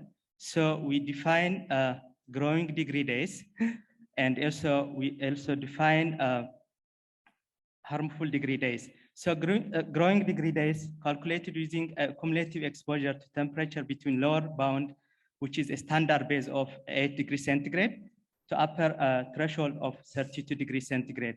So which we convert daily temperature into growing degree days using the formula, which is shown in the slides.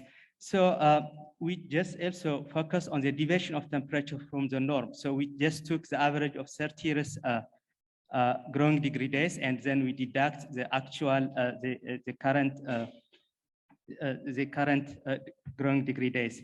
So to control for the nonlinearity, we also control for, we also use harmful degree days, which is above 32 degrees centigrade, which this is extreme heat, which can have some implication on crop growth. So precipitation fluctuations also measure using deviation of a given year precipitation during a growing season from historical averages. So, and we define our outcome variables like we measure agricultural productivity, crop mix, income share, and input use. Input use like fertilizer, purchased seed, and pesticide used in the production. So we use different kind of estimation strategies to identify the impact of climate change on crop mix and the impact of climate change on share of income sources and its impact of the climate change. So on input use and agricultural productivity. So as you can see the figure, this is a growing degree days and harmful degree days across Nigeria. So as you can see, there is a sharp difference between north-south in growing degree days and harmful degree days in the country over the period of 3 decades, which indicates that northern Nigeria generally experiences significant climate fluctuation. So the lower two figures are for harmful degree days, and the upper two figures are for growing degree days. So south shows a stable growing degree days, which is favorable for agricultural production. So just to give you some summary statistics, as you can see, just fertilizer use in Nigeria is about 45%, and purchase seed is only about 32%. And income share, which indicates that 57% of the income comes from crop, and about 26% from self-employment, and the remaining is from other sources. And the crop mix, area share of cereals contributes to 36%, and area share for tubers contributes to 33%. So just first, we just identify the impact of climate change on agricultural productivity. So a 50% or 1 standard deviation increase in the harmful degree days leads to decrease in agricultural productivity by 5%. This may indicate that within context of the state, temperature variability plays a stronger role in influencing agricultural production and productivity. We also try to identify the effect of climate change on income sources. So harmful degree days decrease income share from crops and non-farm self-employment, but it increases the income share from livestock and non-agricultural income. And the impact of climate change on farmers' crop mix decision. Farmers respond to extreme heat by making changes in crop choices, which is switching from cereals and tree crops to legumes and tubers. And precipitation change decreases in land share of cereal and legumes, while it increases the land of share of tubers and tree crops. And we also identify the impact of climate change on input use decisions. So there is a positive and statistically significant effect of harmful degree days on area planted. So the more the extreme heat and the more the farmers use area planted. And the change in harmful degree days has a negative and significant effect on fertilizer use. So we also try to disaggregate the impact of climate change on agricultural productivity by wealth indicators like asset poor and non-asset poor. So harmful degree days and precipitation has a negative effect on agricultural productivity for both poor and non-poor households, but it has stronger impact for the poor households. That means climate change also increases the existing inequality. And to conclude, climate factors have a negative impact on agricultural productivity. Changes in crop mix and agricultural inputs are potential adaptation methods to respond to climate factors. So the income share from livestock and wage employment increases with increased climate shocks, and climate change has heterogeneous effect on poor compared to with relatively non-poor households. So the implication, just a brief implication, targeted interventions that promote climate resilient agriculture practices are needed. Policy interventions that enhance access to agriculture inputs are warranted in order to ensure crop diversification by viable coping strategy for climate adaptation. Development of livestock sector and micro small enterprises as a potential strategy for mitigating impact of climate change on farming communities are also needed. Proper interventions to reduce inequality of access to livelihood capital, such as land and other productive assets are prepared. Thank you very much.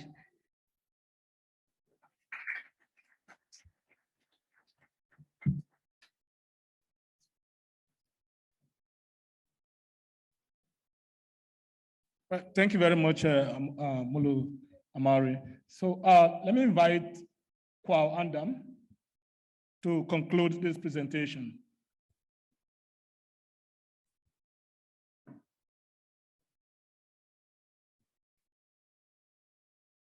Hello, Kwao, are you there?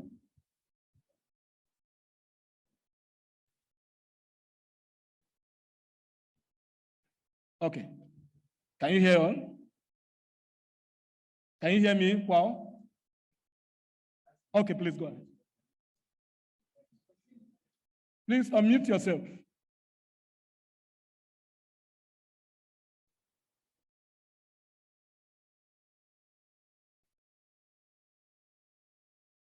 Please, can you unmute yourself, please?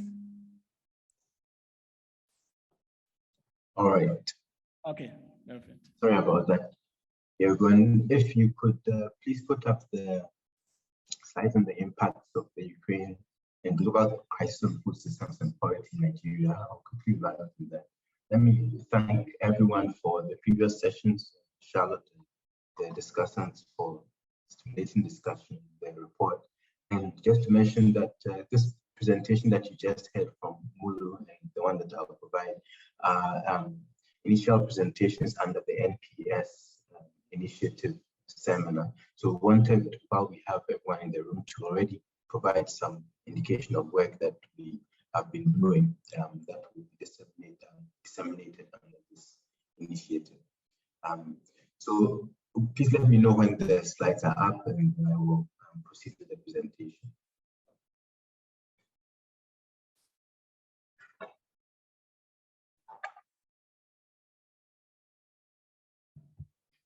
Well, please, if you have that, you can just share from your end. I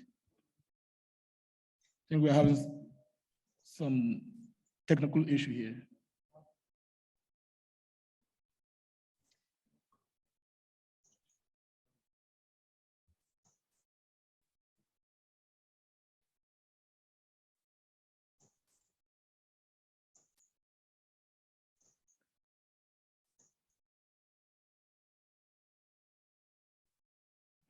All right. I think we may have to do it from the room because the participant's screen sharing is disabled. So if it's possible to put up the presentation 2 on the impacts of global crisis from the room, that would be helpful.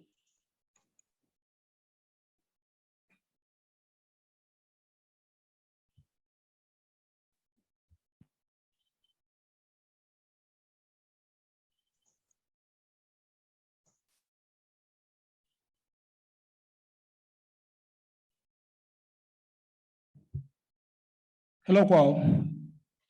Yes. Please, are you able to share your slide or your screen? No, I think the participant screen sharing is disabled, so I'm not able to share. I see a slide on, but I think it's Mulu's presentation.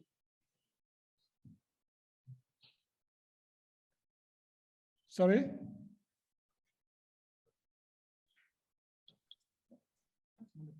It's still Mulu's presentation.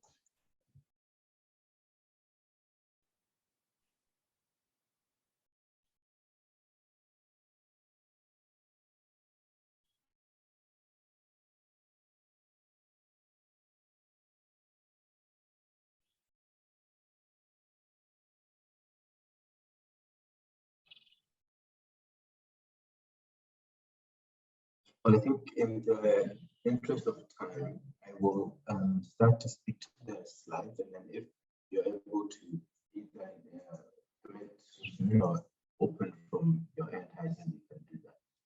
So let me proceed here. And thank you again for your patience, everyone in the room. I'm going to present some work that we have been doing from the IFPRI modeling team in Washington, D.C., working with the IFPRI country office in Nigeria, looking at the impacts of the global crisis in food, fuel, fertilizer prices, and how that's affecting food systems and poverty in Nigeria. Now, this work is part of a series of country case studies that IFPRI is doing across several countries, I think 16 at the last count. And the approach is to use the economy-wide modeling to capture the impacts of the world market shocks on various outcomes. We have gone through an initial data collection and impact assessment stage and revising the data, and we have some preliminary results. And the next phase would be to have some in-country engagement where we look at various policy options and model those and look at how those could affect the outcomes. The way we are looking at this is looking at the increases in world prices and how those translate. Across the commodities that's of interest, there are some variations. So, for example, for the commodities we're interested in for Nigeria, we have maize prices, which went up by 11%. These are real world prices. Rice prices have actually dropped by about 13%, whereas feed prices have gone up by about 100%. So that gives you an indication of the range of changes across various food commodities. At the same time, we know about the increases in fuel costs. Natural gas has gone up by around 18%, and fertilizer by more than 100%.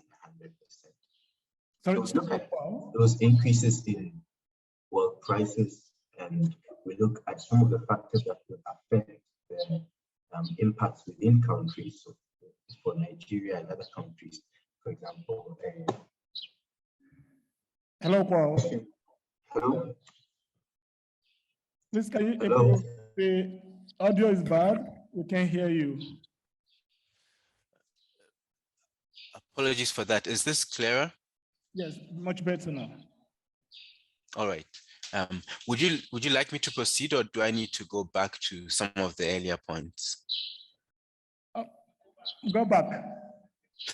Right. All right. So let me quickly recap what I was saying earlier. I was mentioning that we have been working with the IFPRI modeling team in Washington, D.C., in conjunction with the IFPRI team in the country office in Nigeria, on analyzing the impacts of the global crisis in food, fuel, fertilizer prices on food systems and poverty in Nigeria. And the way we are doing this is through economy-wide modeling of the world market shocks and how those affect the agri-food system, the overall economy, poverty, food security, and others. With apologies, I think these are not the slides. Yeah, okay, so I'll just proceed. So this work looks at the increases in world prices, and there across the commodities, there's some variation. Maize prices, for example, went up by 11%, real world prices, wheat by 100%, rice has actually gone down by about 13%. On the other hand, when you look at fuel prices, natural gas has gone up by 88%, and fertilizer prices on the world market by more than 100%. Apart from looking at the world price shocks, we look at the factors within country that determine how some of those impacts are felt within the country. So, for example, we consider how important imports are in the local market, and for Nigeria specifically, how important windfall revenues from oil exports are for the government. We look across those shocks, and we also look at households and how the types of households that consume the affected products.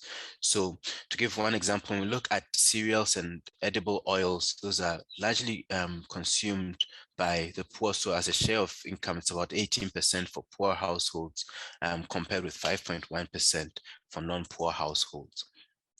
Considering those impact channels and the share of cultivated land that uses fertilizer, the cropping calendar, and so on, we have impacts that we estimate on GDP and employment, the household consumption based on these shocks, income inequality, poverty, and dietary quality.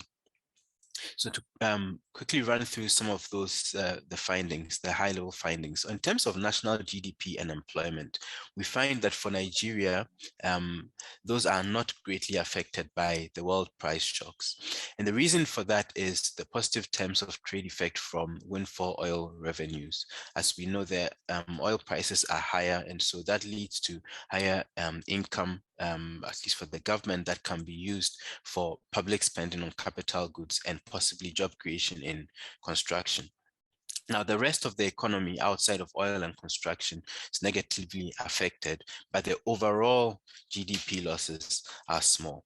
However, in spite of those overall effects that are small, we know that the agri-food system, GDP, and employment fall as a result of these shocks.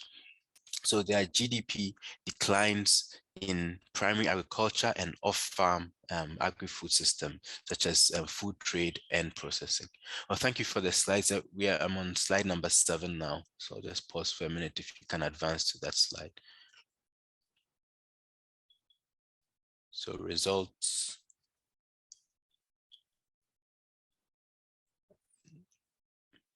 Thank you.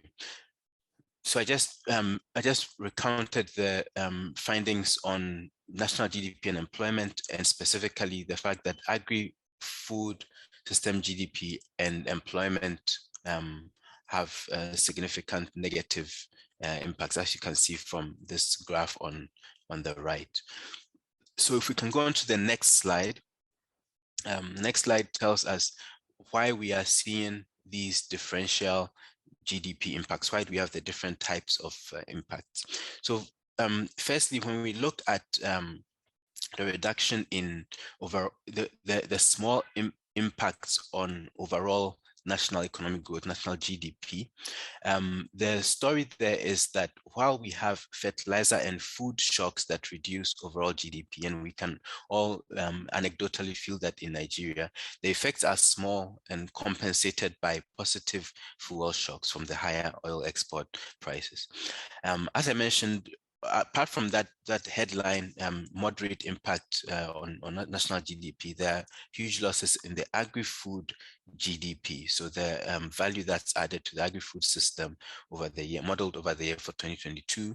And those losses are mostly driven by fertilizer shocks. But however, even those losses are relatively small because fertilizer adoption is quite low. And then there are some gains outside of the agri-food system driven by higher fuel prices. Next slide, please. So next slide, we see, we've talked about the overall impacts on the economy, but when we look at household consumption falls slightly because households do not benefit from the rising oil prices. Those windfalls accrue to the government. And the households actually experience consumption losses. More than half of that is accounted for by the higher food prices. But you have to look within the various bands of households to look at the differential impact. So we list 3 here. When you look at the fertilizer shocks, those are more important for rural and poor households, which have to use fertilizer to produce domestically produced foods. When it comes to the food price shocks, those are important more for urban and non-poor households compared with rural and poor households. And then fuel shocks affect all households, but at a relatively small level. Next slide, please. So an important point here for development policy is that these impacts increase inequality across Nigeria. So that's because of the impacts on fertilizer shocks and also fuel. And so overall, we see an increase in income inequality. Next slide. Two more impacts here. First, we have poverty impacts. We see here that 790,000 more people will be pushed below the poverty line, according to these economy-wide modeling results, as a result of these price shocks, and that these increases would be felt more in the rural areas than in urban areas.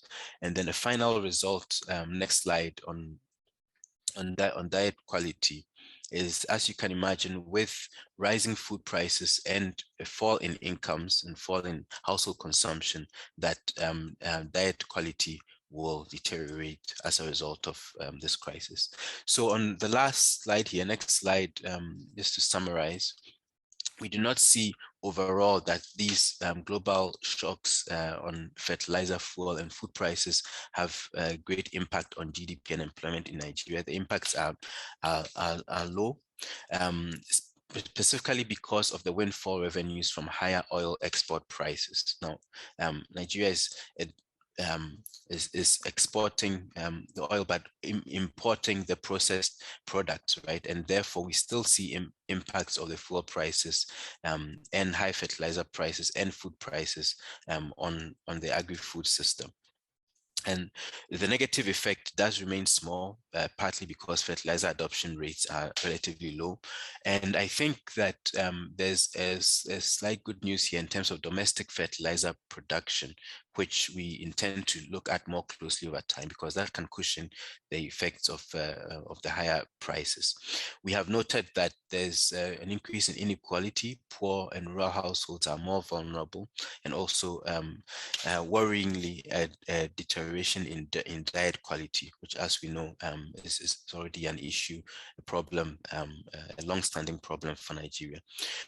So having said that, thank you for your attention, and that we look forward to the next steps, where we look at some of the policy options over the next few months, for example, in how oil revenues are used and in terms of increasing domestic fertilizer production.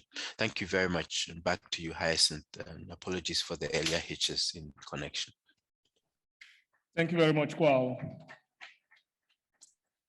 I want to thank everyone here sitting with us and online for your patience. So at this point, we are concluding the first part.